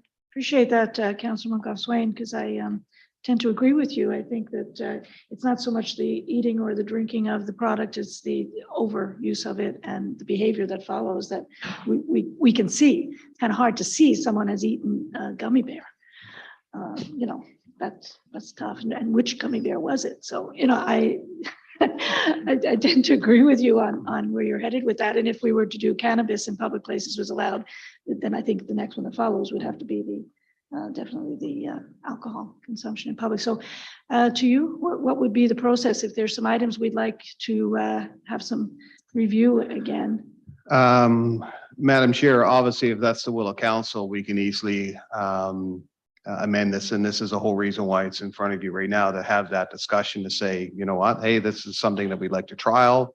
Obviously put some parameters around it, as in, you know, the places it's going to be, is there going to be hours of the day? Is it going to be whatever? So that once again, we can bring that data back to you to say, yes, it's effective, or, you know what, we received 1,000 complaints on it, but obviously, and just to go back to your question on why the edible cannabis is there, refreshing back now, I think we just tied it right to what the liquor was. Yep. It was a controlled, so we said, okay, well, we have to start from somewhere, but I'm not opposed either way. If that's the will of council that you want to do that, I think those can easily be sent in through legal ledge, and we can make that adjustment and get the wording properly done with legal review, and have that ready for when the bylaw is coming for first, second, third reading. So Yeah, I think We've only heard from 2 of us. No, so, for sure. yeah. I was just going to try to help the process. I think 66, the edible cannabis thing, I think that's either a yay or a nay that people can weigh in on. I think liquor in public parks, I think that's probably something that maybe we seek some information from administration to bring back to us around. We don't want to be up here talking about timing and that sort of thing. So, you know, we're going to be cognizant around what motions can be made. Yeah, and I'm thinking through the process here. It would have been probably easier if I had started us by page rather than you're jumping in some ways. But if this one does require some, I think further work. Yeah, edible cannabis, I think is. I mean, if it's a no, I'll just let it go. But I think it should be a pretty straightforward. So can I up and get a down, yeah. sense from people at this point on number 66 in the bylaw? Is there anyone that's opposed to having that removed? That's probably the best way to go. Yes, no, I see others want to speak. Do you want to speak to the cannabis issue? You do. Okay, so just on removing that edible piece, is there anyone opposed to that going back? Okay, Councillor Tessier. Just to confirm, that doesn't overweigh like the public's or the provincial legislation and rules of school zones or things like that. We're just making sure that, correct? Could you clarify if we took that particular bylaw out, are we violating any other, I mean, maybe that's a legal question. Are we in contravention of any provincial rules? Not that I'm aware of, but I don't know if Lauren can comment on that. Taking it out if we're in contradiction of anything else. Lauren? Yeah, I can speak to that quickly. If you do remove something from a bylaw that is covered by provincial legislation, that an individual would still have to comply with that provincial legislation, just because it's not in your municipal bylaw, you know, in the sense that a municipality is not expected to cover absolutely everything that is required by provincial legislation or otherwise. Just because you do not set it out in your bylaw does not mean that all of a sudden the provincial legislation wouldn't apply. It would still apply. The only issue would ever be is if the bylaw contradicted it in some way, which is something you want to avoid. But if it's removed, then provincial legislation would just apply in those locations that are not addressed in the bylaw specifically. So we would still have to follow whatever the provincial rules are always and federal rules. And this would just not give our municipal enforcement the ability to give a ticket to someone or enforce any other fines if they were eating cannabis in public. That's essentially what I get. Yeah, that's correct. Do I see anyone that's opposed to giving the direction? Okay, Councillor Van Nieuwkerk. Yeah, I'm not necessarily opposed. It seems like a simple thing to do from the standpoint of, you know, delete number 66, but I don't know that I've heard everything that I would want to hear from administration and legal around what, you know, what are the unintended consequences of this, right? Seems like a simple thing to do right now, like delete 66, sure. You know, I think I'm there, but what are we not considering in this? That's the part that I haven't heard. Maybe legal or ledge could weigh in on that a bit. Chief Melvin, do you have any strong feelings one way or the other on that? Or do you need more time to look into that? I don't have any strong feelings on it, Madam Chair. Once again, if that's council's decision to go that way, I will ask Ms. Bouget if there's any. I think I could offer a little reassurance to the committee. You know, this is a little bit of a new territory for us because we don't currently have a community standards bylaw. We're going into this with eyes open, knowing that we're going to try and get as much of this right as we can and set the right level, but there's opportunity to review, amend, make changes as we go. And I don't think it's feasible to get it 100%. We're going to try and do the best job we can, update the provisions that deal with the common nuisances, give our enforcement folks another resource and set of tools to allow them to address a number of community issues, public behaviors that are, you know, disturbing to the community and address them. So that's the goal here, but we do understand that there will need to be revision and review as part of the process. That satisfy your okay. So yes. Mayor Thank you, Dow. Madam Chair. On this particular topic, I guess it's more a matter of enforcement to me in the sense that if they're smoking cannabis when you're not supposed to smoke and the bylaw officer sees someone smoking, it's pretty obvious they're not doing something wrong. How do you enforce someone having a handful of gummy bears that could be a treat or it could be cannabis? I mean, where do you draw that line? And Steve mentioned before, you have these on paper, you have to be able to enforce them. I'm not sure we can enforce edible cannabis as easily as we could smoking cannabis. So I'm kind of leaning towards the idea of taking it out because I don't know how you're going to enforce it. I don't want our bylaw officers going down saying, is that, how do you check a gummy bear? Unless you taste it yourself as an officer, and then you got a question on your We hands. have So another issue. it's not facetious, I know, but it's easy to enforce smoking, whereas this to be difficult to enforce. And if you can't enforce it, why have our bylaw officers having to be worried about it if they can't enforce it? So that's my angle on this particular issue itself, not so much the topic, more the matter of enforcement. Thank you. Thank you for that. Councillor Miller, did you want to weigh in on this particular part of it, or do you just want to deal with the other? Okay, so on this issue, is there any other comments? Councillor Monkhoff-Swain, are you wanting to speak again on that issue? Not, I think they heard what we're looking for. So I'm just going to see, it looks to me like there's consensus, and I don't think we need to take a vote on that, but that would be part of the motion at the end of all of this. I think, Ms. Bajay, if that's correct, we'd make a motion at the end to remove that part. We haven't brought the bylaw to council. It hasn't received reading, so it's in draft form. So what we can do today is just take the feedback, receive the bylaw for information. We'll make sure to make the changes where we have consensus when we bring it forward to council for consideration of readings. Okay, so there's another kick at the cat. Thank you for that. Yes. Yeah. I'd like to give you the right to speak, but I don't see your thing there, so there you go. I just turned you off.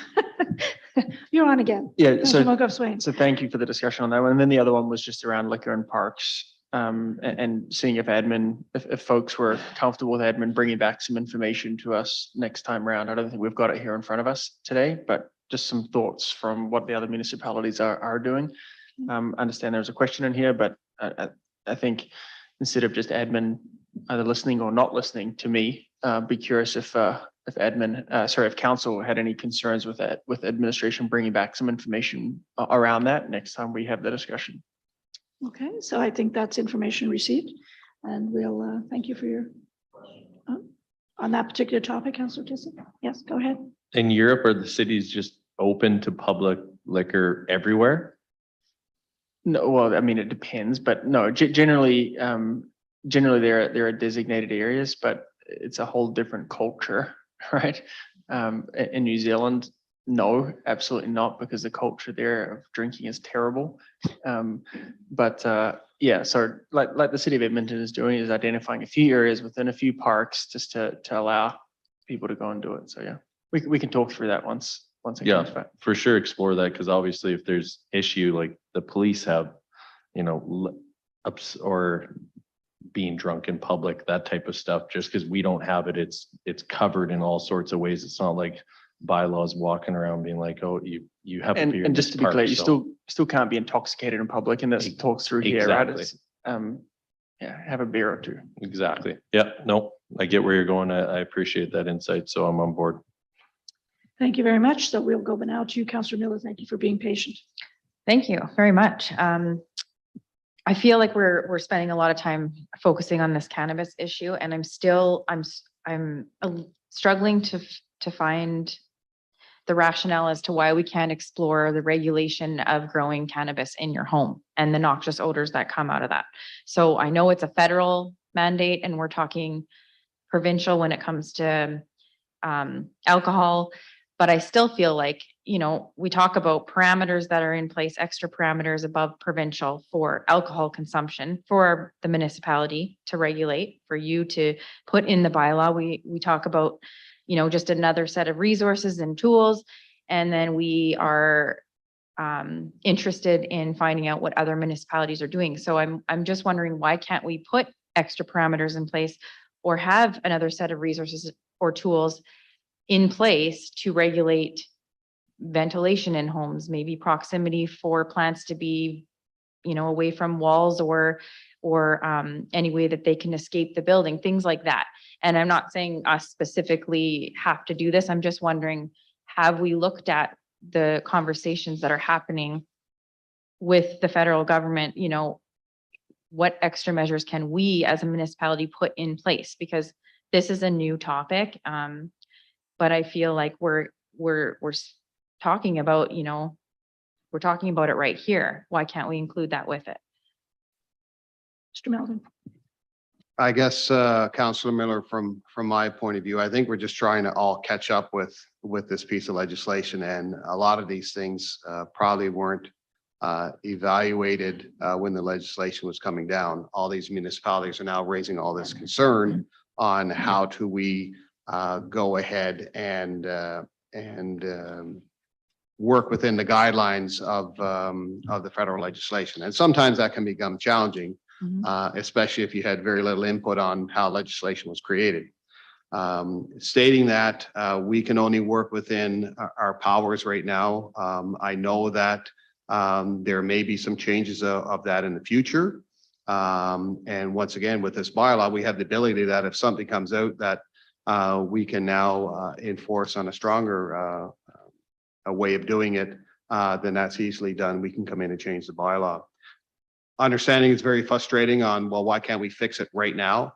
I know Lauren talked about it a little earlier about the piece on the cannabis, but we have some provisions in there that may be able to assist when we talk about filters and that we may need to explain or examine more within the land use bylaw. But at the end of the day, we can't go against somebody's right if they have that license to do that if it's currently permitted. So probably not the accurate answer or yes and no. I think there's a lot of variables within this whole context that's coming out of it. And unfortunately, I can honestly say I don't have the resources to fix it right now. I think there's some other things that are being addressed at a higher level that we may be able to fix in the future, but I think we're just all trying to catch up when it comes to this issue that has now arose from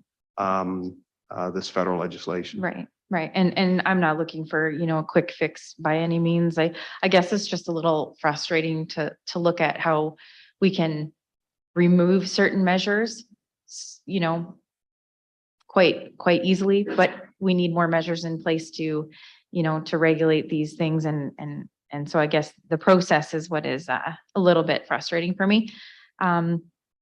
So I don't know if Laura has anything to say or add to this regarding the discussions with federal government and what other municipalities are doing, if you could weigh in on that. I'm not aware of what kind of political discussions are going on with federal government in terms of changes to federal legislation to provide some exceptions for municipalities. I'm not aware of that. I know other municipalities are struggling with this exact same issue.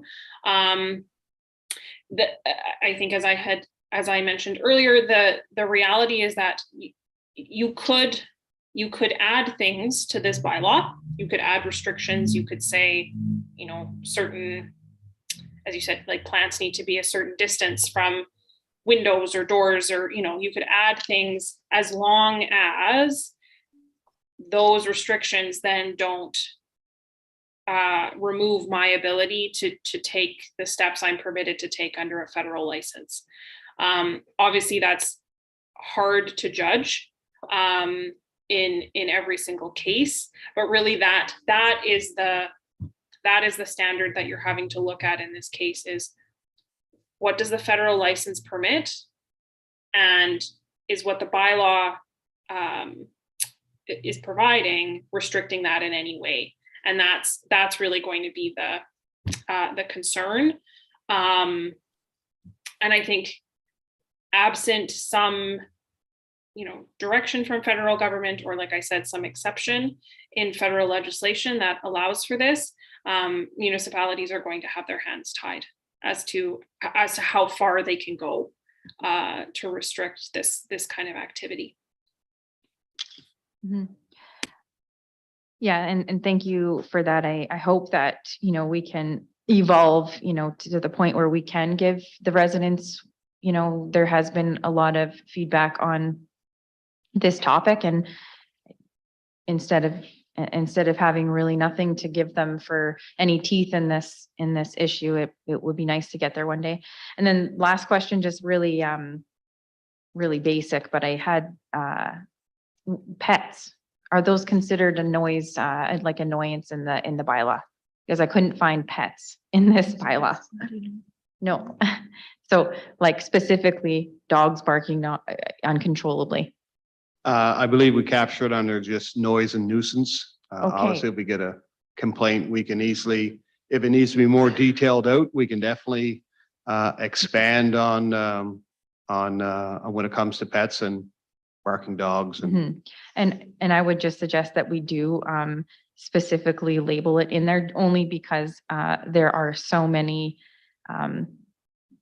there are these situations and I think it just gives, like I said, gives people teeth to actually say it states this right in this clause in the bylaw. So that's my only suggestion. And thank you so much for your feedback.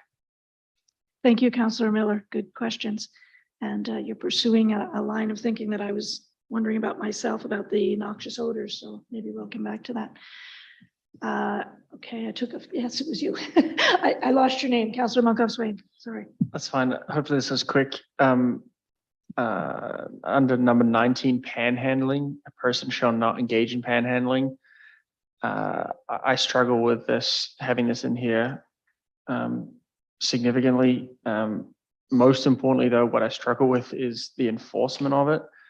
And so if I draw your attention to Schedule A 57 of 78, we've got this description of offense, panhandling, first penalty, 250, 500, 1,000. I recognize, so first of all, I think it shouldn't be in there for a whole bunch of social reasons, but I just think, and I do recognize that in order for you to be able to enforce this, there needs to be some sort of mechanism for you to do that, but to try to fine someone $250 for asking for some cash, I struggle with. So I know it fits within all the first offense and it just kind of flows in here, but I mean, realistically, I think you are aware that if you gave someone a $250 ticket, you're not going to get it back. So just curious around the thought process around the offense itself. Yeah. You bring up an excellent point, Councillor Monkhoff-Swain. Obviously, fining somebody or giving somebody a fine for panhandling sometimes seems counterproductive. Somebody's looking for money and you're saying, well, here now here's your fee. Obviously, we want to deter that type of activity. We have to land somewhere when it comes to a fine. But at the end of the day, the driving force behind this bylaw is that education piece to get out there. And you know what, there may be an opportunity where our peace officer can engage with that person and be able to direct them in a way where they can get some service, where they can, you know what, it's that piece where they can get out. It is just not, oh, panhandling, here's your fine. Well, you know what, maybe they need some assistance that the city can provide, or we can guide them to where they need to go, or whatever it may be. That's how I would approach it when it comes to that, and not the piece of oh, somebody's panhandling at the corner of 50 and 50th. Here's your $250 fine. Now go away, and they're there tomorrow to ask for more money, not only to pay for what they were initially looking for, but now to pay for the fine that they just got from the city. So once again, if it's the wish of council to remove that, we can easily do it. But I think the fine schedule is there just to set the minimum, but also that ability for the peace officer to go out and work with any resident or any member of the public that visits our city, and have that education piece and discussion, and be able to hopefully resolve before it comes to any type of issuing of any fine. Yeah. So for No, me, in that one, I just wanted to weigh in a little bit here, because I'm thinking the title panhandling isn't so much what there is a disturbance caused by some folks in the way that they panhandle. It isn't the fact that they're needing money. It's things like squeegee boys is the one that I'm thinking of. I would not like to see them standing on the corner in Beaumont, and I would hope we'd have a bylaw or some way to deter that activity. So I don't know if it's the use of the word panhandling that's the problem, but it's a disturbance to be publicly demonstrating your need for money. And my heart is where you're saying these people obviously need money, but I also know that there are people who prey on people who need money and put them to work for them, and they get the money, not the person that's standing on the corner. So I don't know how to get around that. I'd like it, before we took it out of here, to maybe go back for some other way of putting it. yeah, I didn't think I would be successful in getting it out of it. The definition is well worded on page 41. I just think I would like to see the fine taken out. Like what you just said there is exactly what I would expect of the bylaw officers. So it should say that in the bylaw and not $250 because you're never going to give someone a $250 ticket. That would be my 2 cents. So recognize it, adding it in the bylaw. We don't want people, whether it's spoken or printed word or bodily gesture is the language in here. But like that's what I would like to see the folks do. So I'd rather see it reflected in here. So are you saying to keep the language, but remove the fine? Remove the fine and find a way to talk about That education piece. the education piece. Good feedback. Thank you, Councilor McCuff-Swain. That's it for me, I promise. Councilor Tessier. Yep. Thanks on that. Just a comment, I guess. So if a warning can be given by the officers and that's just recorded type of thing and that's at their discretion, correct? Absolutely. A warning can be given. We would record if a file has been just for tracking purposes within our system. But obviously somebody's not going to get 12 warnings for the same offense. There has to be some way of tracking that information because if you're not going to track it, then it's useless to give a warning. For sure. And you know, stuff happens sometimes where a warning is deserved. One thing I would like to add, and I know littering is quite simple, but incorrect disposal of a cigarette, whether that gets its own line, which I rather see with a heftier fine because it's a personal pet peeve of mine, but you always think who would throw a cigarette out their window when the municipal officer's behind you? Well, going to work right now, it's dark, you have no clue, but you see that cigarette blow up, right? And there's a small bit of angry Councillor Tessier that comes out of the truck there at that point. But I really think that we should see that in here. And I think even over the years, I remember as a kid, people littering all the time, throwing stuff out of their cars. We don't see that as much, but the cigarette butt thing is for sure a thing still. So I don't know what the feeling of council is for that one, but I'd like to see its own line and it be utilized quite a bit if possible. So, Chair. Thank you very much. And perhaps the education on that one, because it is littering, but people don't see it as that. Well, For some and strange reason. yeah, it's littering, but also if you're doing that act and then we can issue, bylaw number 80 or Let's make it whatever. more explicit. Yeah, and I'm just thinking for the officer sitting in that cruiser, these are gonna be, his or her Bible that they're gonna look at this and get used to it. And when it's in there and you see it happening, you're like, oh, I know that's number 78. I can issue 78. So when I see it, it's not like littering. I can't go fight it. It's just black and white, right? So. Okay. So that will come back as well, I think, after the review. Thank you. Very good thoughts. Thank you, Chair. And comments. Mayor Daniluk. Excuse me. Thank you, Madam Chair. I would endorse Councillor Tessier's comment on the cigarette butts.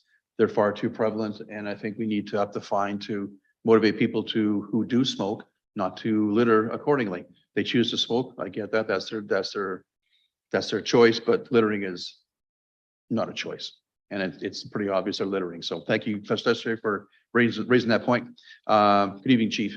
One question, if I may ask you on part 4, under noise control, definitions, prohibited noise, and so on. I do see here, for example, construction activity having certain times and also garbage collection.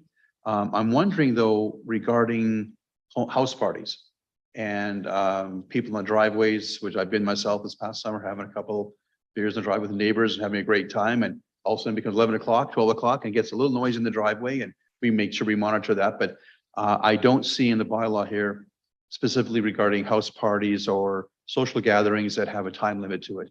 Now, I'm interpreting then under criteria number 49, it talks here about noise that is sound is likely to annoy, disturb peace of others, such as type volume. Is that where this bylaw addresses, for example, a house party that's gotten too loud or a driveway party that's gotten a little bit too loud? Is that where we're addressing it, or could we be more specific like we are with construction and garbage possibly? What are your thoughts on that, please? Yes, Mr. Mayor. Obviously, the more detailed you want to get, the better. But I think this covers a variety of things for somebody to determine, well, is it a house party or is it just a local gathering of a few neighbors having something in their driveway. So we put that criteria in there. Once again, giving the understanding for obviously the public is aware of some of the restrictions that they have. We have had people pull permits for block parties within, and there's some regulations within there when it comes to the noise bylaw. And right now, I would definitely fall that under 49. I think that captures it. And it also gives the PSOCs the ability to go discuss with the resident or the person of concern and say, yeah, you know what, listen, it's, you know, midnight, you know what, keep the noise down, be a good neighbor. Nobody's saying that you know what, you can't have a little bit of fun and unwind, but at the same time, just, you know what, be respectful of others and do it that way. So hopefully that covers it. If not, we can definitely try to put some language in there that addresses that house party language that you may be looking for. But it is definitely once again the wish of council, whatever you wish. If you needed, if you're more comfortable with it being more more detailed than presently what it is in 49. I appreciate that. I do think the criteria does address it in the bigger picture, but I would personally prefer something a little more specific that gives our bylaw enforcement people the black and white that they need to enforce it. So unless council feels strongly against the idea of putting something more specific with house parties or driveway parties, I prefer to have more specific wording personally, but Mayor, unless I'd council like to feels weigh in on uncomfortable. that one because I'm with you. I think having the times in there, if I'm not mistaken, we've always, well, maybe it changed, but I always thought 11 o'clock was that time. You know, for that's kind of what the general public seem to think. I I'm agree, sure there's people Madam that don't, Chair. so I exactly. would like to reinforce. It almost looks like we're taking that away. Yeah, I and agree, I- Madam Chair, because most people I talk to Yeah. think it's 11 I o'clock think it's on a 11, Friday, so why Saturday not night. go with it? But technically, it's not really. It's more to the, Yeah. unless someone complains, it could go to 1 or 2. I'm just saying that Yeah. it's, I prefer a little more black and white. Yeah. I'd appreciate the support from council on that, to have look at the wording, chief, and see if we can come up with something that gives it a little more black and white for our residents to be more consistent in application. Thank you. And sorry, Mr. Mayor, you also wanting us to change that construction activity and collection up to 11 o'clock, or do you want that left at 9? Oh. That's 50 and 51. You're fine with leaving that at 9 Oh, yes, I o'clock? use them as examples where they had clear cut hours. Okay, That the all house residents parties, could, house gathering. yeah, just similar type of hours. Up to 11. Okay. So it's consistent with Yeah. collection of garbage and construction, and they know that trucks can't do the backup beeper at 6:30 in front of your house because, yeah, it's not before 7. So, okay. Thank you, Chief, for clarifying that. Thank you for bringing that up, Mayor. Councillor Van Newkirk. Madam Chair, may I interject on that point? Just, I just wanted to sort of maybe put a note of caution, because the more specific we make the bylaw, the more detailed, longer and onerous the bylaw becomes. And there's also the concern that we want this to be rather user-friendly. So, you know, we can certainly take this feedback and have further discussions with legal on how best to achieve that.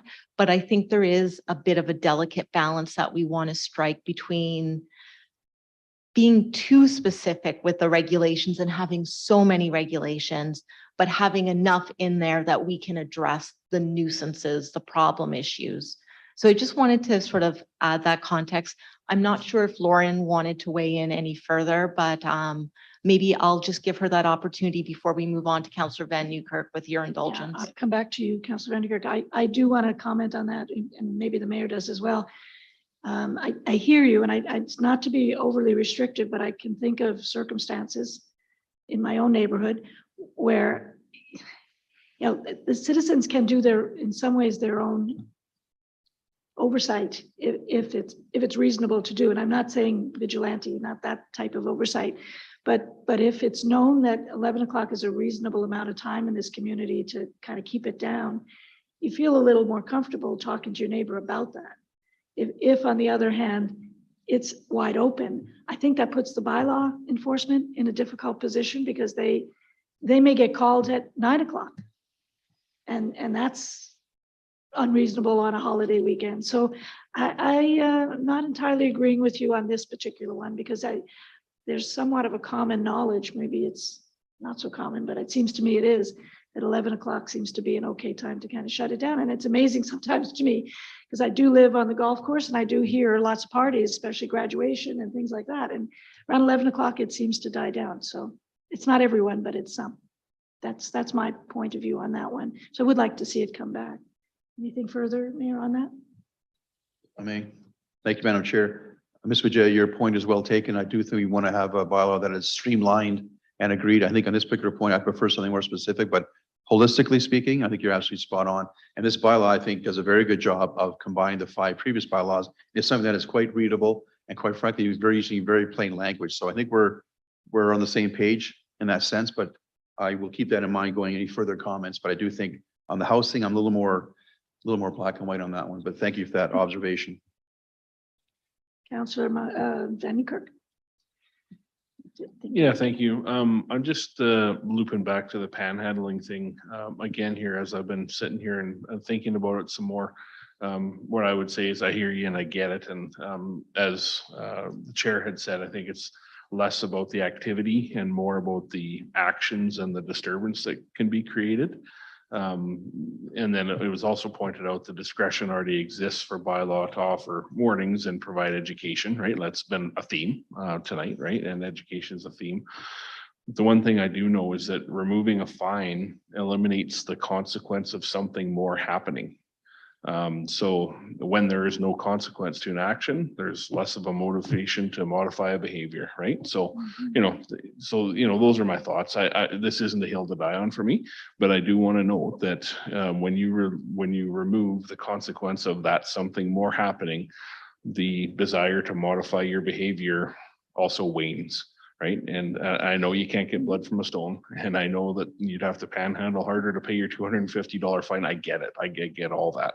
But I also just know that when there is no consequence, then why change? So just offering that up. Good observation. Thanks. Thank you for that. Councillor Miller. Yeah, I just wanted to weigh in on what Councillor Van Nieuwkerk just said. I'm in agreement with that, in the sense that I don't think that the message will be lost on the education piece. And I like how that is your first avenue and it is to educate people. I feel like it's kind of the same thing as helmets, for example, those positivity tickets that the officers have when they go around. It's so exciting for kids and it pumps them up to think that they were doing something good.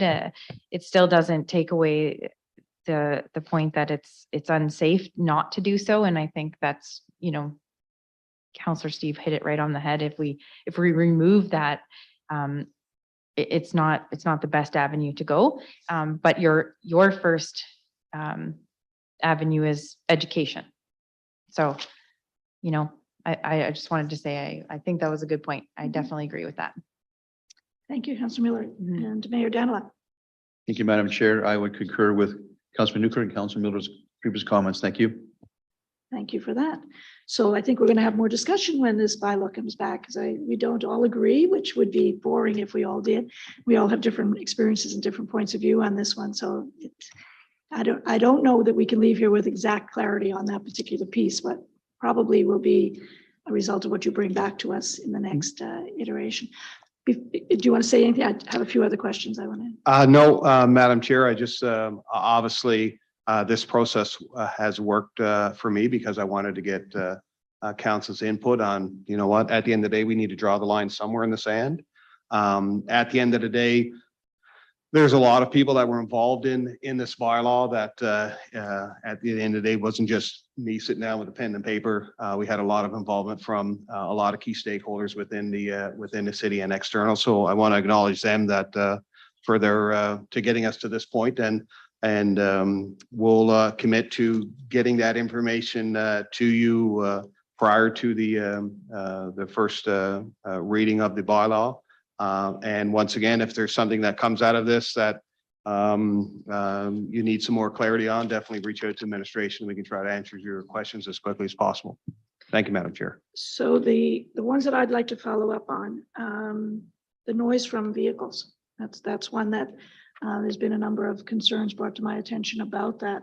And I'm just wondering about enforcement of that. I mean, I think we all hear them at night in certain parts of the city. And when I looked at the results that came in from the engagement, it seemed to me, it looked low, but I thought, well, that's probably because not everybody's living where the people that are hearing it the most are living.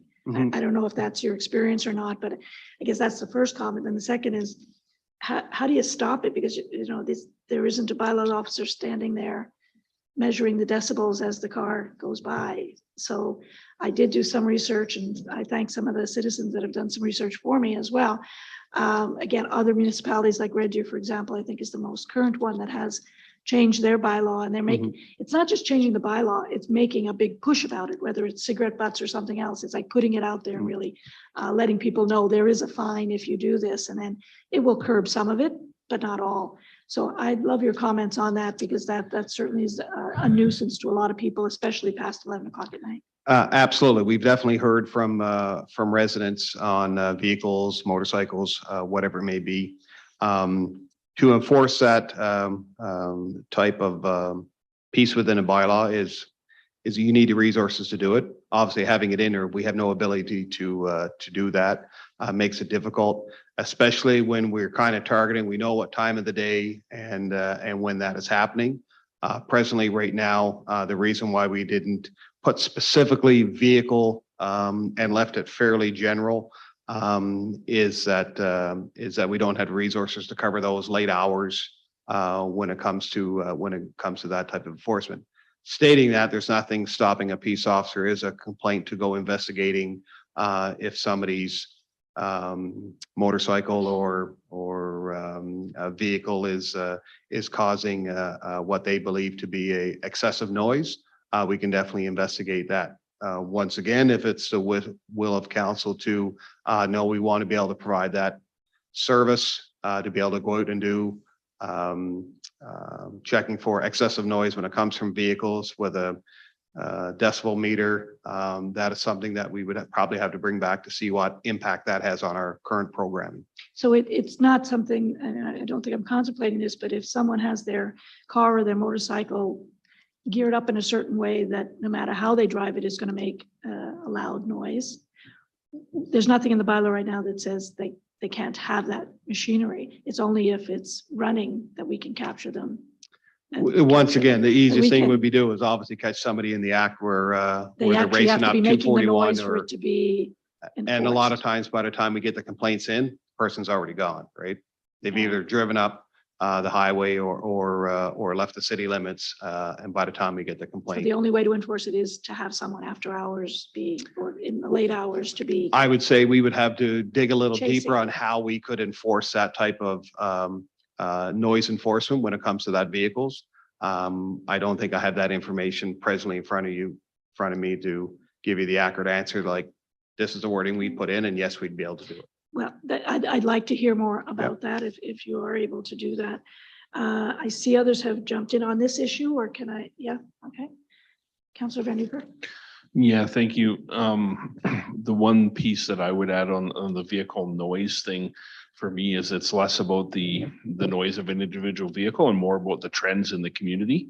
I can predict at what point I have my window open of who's going to make noise where. And I know that the same couple of vehicles that sound the same every night go to the same places. So if I can identify those trends, I would suggest that, bylaw peace officers and the RCMP could do the same. So there may be a more of a enforcement issue that needs to be brought forward.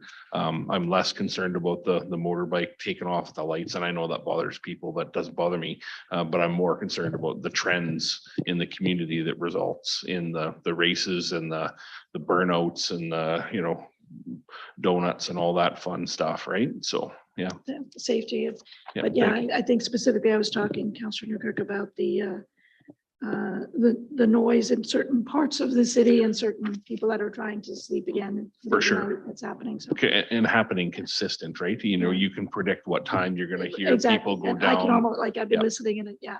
does happen at Okay, certain thank you. times. So perhaps that's part of the, could come back to us for further. Yes, Mayor. Thank you, Madam Chair. Just a point of missed earlier saying, thank you.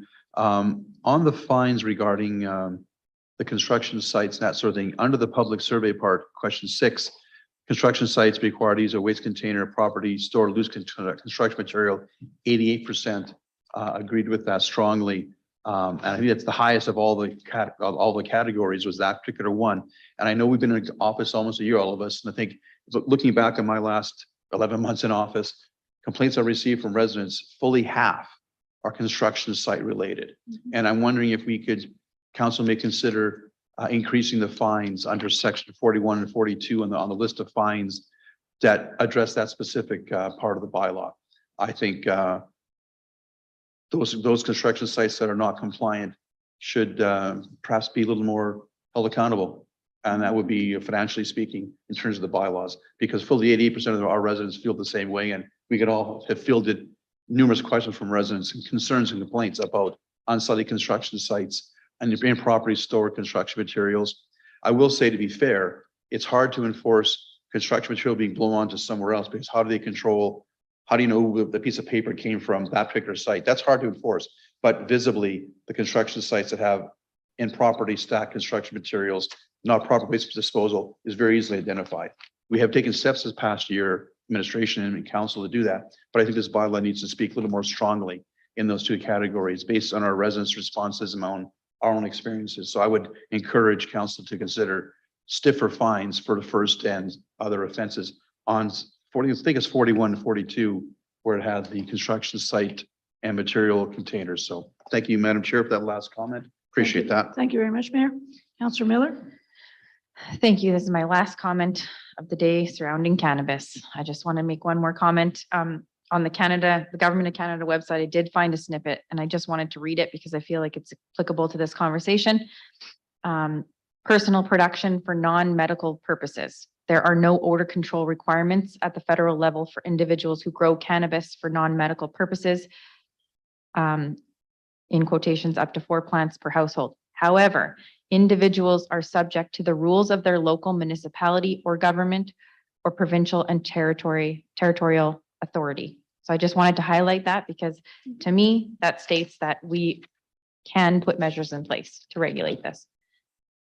Thank you for doing that. That's great. Okay, I have 2 other questions, comments. One is on the losing track of where it is. I think it's 42 and 43 about car repair. Not being able to do any repairs on your automobile unless it's in a garage. And my concern there is that not everyone has a garage.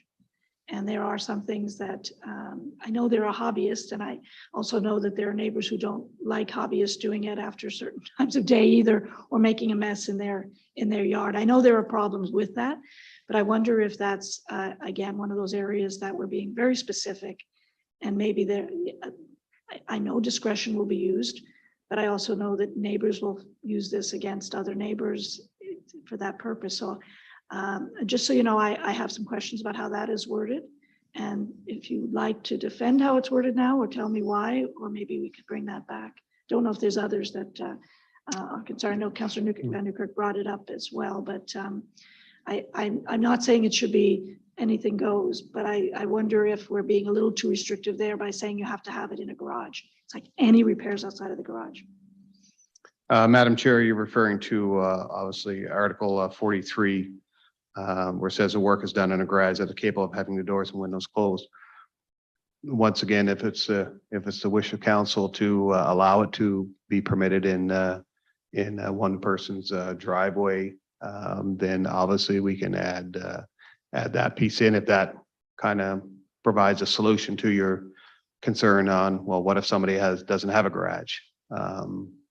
The concern is that if that's allowed to happen, do we need to then put in some constraints around, well, is it a pad? Is it on their front lawn? Is it, we can put in whatever parameters we wish to do. But we took a stance on garage. If we find that's too restrictive and on a paved driveway outside of their garage is acceptable to council, then we can easily. What is in place right now? Is there anything in place right now? Or I'm not sure when it comes Don't think to, so. when it comes to work. not aware of I don't any? believe there's anything there. Obviously, this is the first one, but Again, I'm wondering if some of the other clauses would cover unsightly property and things like that. If somebody is, out of control with Mhm. there's things all over the lawn. Yep. But but if they're working on a hobby car and they're doing it, it's covered and can't do it in the winter and you're on your pad anyway. It's really a summer activity. Anyway, that's my thinking on that. And I'd appreciate you looking into that further. I don't see any other lights on. The other one is on page 5. It's very, very like an overriding one about dangerous actions. And I'm wondering, and I don't know if this is a legal question or not, but whether number 8, a person shall not throw or propel an object or act in any other way in a public place that's reasonably likely to cause injury. What that raises for me is a complaint that I heard last winter on our skating rinks, our outdoor skating rinks in some of our parks. There's some people just aren't using their common sense, but they're shooting pucks and it could possibly hit someone that is walking by on a park path or a trail. I'm just wondering if that would be something here that at least the enforcement officer could go and say, hey, look, that's not allowed. Because the answer we got back was we can't touch it because there's no bylaw against what they're doing.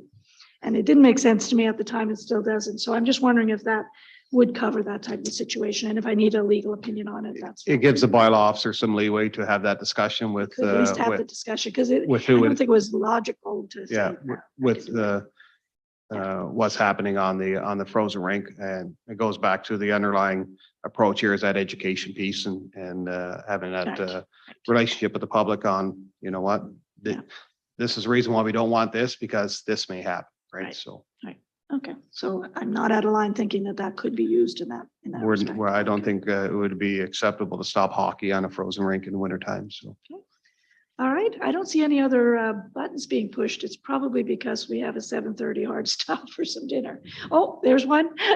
Mayor Devlin. Just very quick, Madam Chair. I just wanted to just ask, we're going to follow up on Councillor Miller's last comment regarding the odor thing. That's going to be a possible follow-up from administration to see if we can talk about the odor situation that apparently from this information she found, it is somewhat a provincial and municipal area of possibilities. So I'm not too sure what can be done.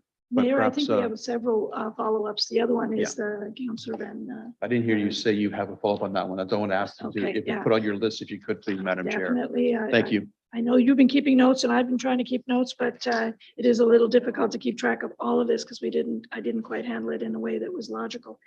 So it was on the public, allowing alcohol in public places. Well, I mean, for the same reason, I think we're not worried about it, but I'd like to have the administration report back at some point. How We would you have like to deal been with that? taking very detailed notes on all the feedback. So I Okay. think our next step is to take the feedback, to work with legal counsel, to provide some options to address the items that have been raised today and to bring that back to council with first reading of the bylaw. Nothing is in stone right now. This is a draft bylaw. It's utterly a proposed.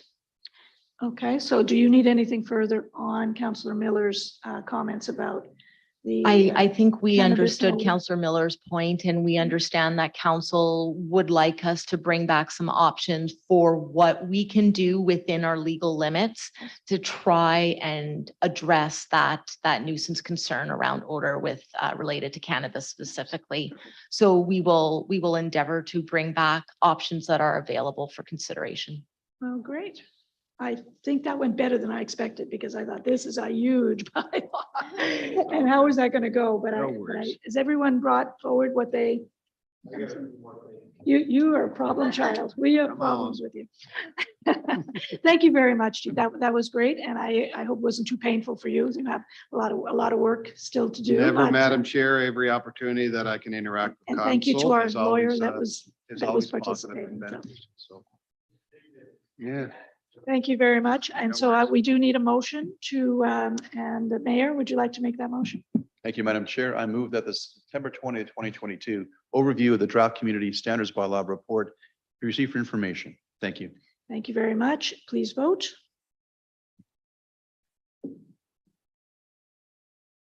And that's carried unanimously. Thank you very much.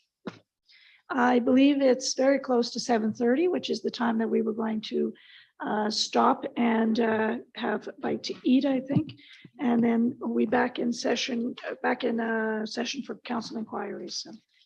If we could come back at 5 to 8 or 10 to 8, that would allow us to do councillor inquiries and then move into closed session. Okay, sounds okay.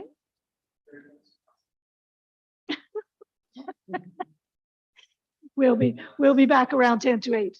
And so we just take a break at this point. We don't need a motion for that.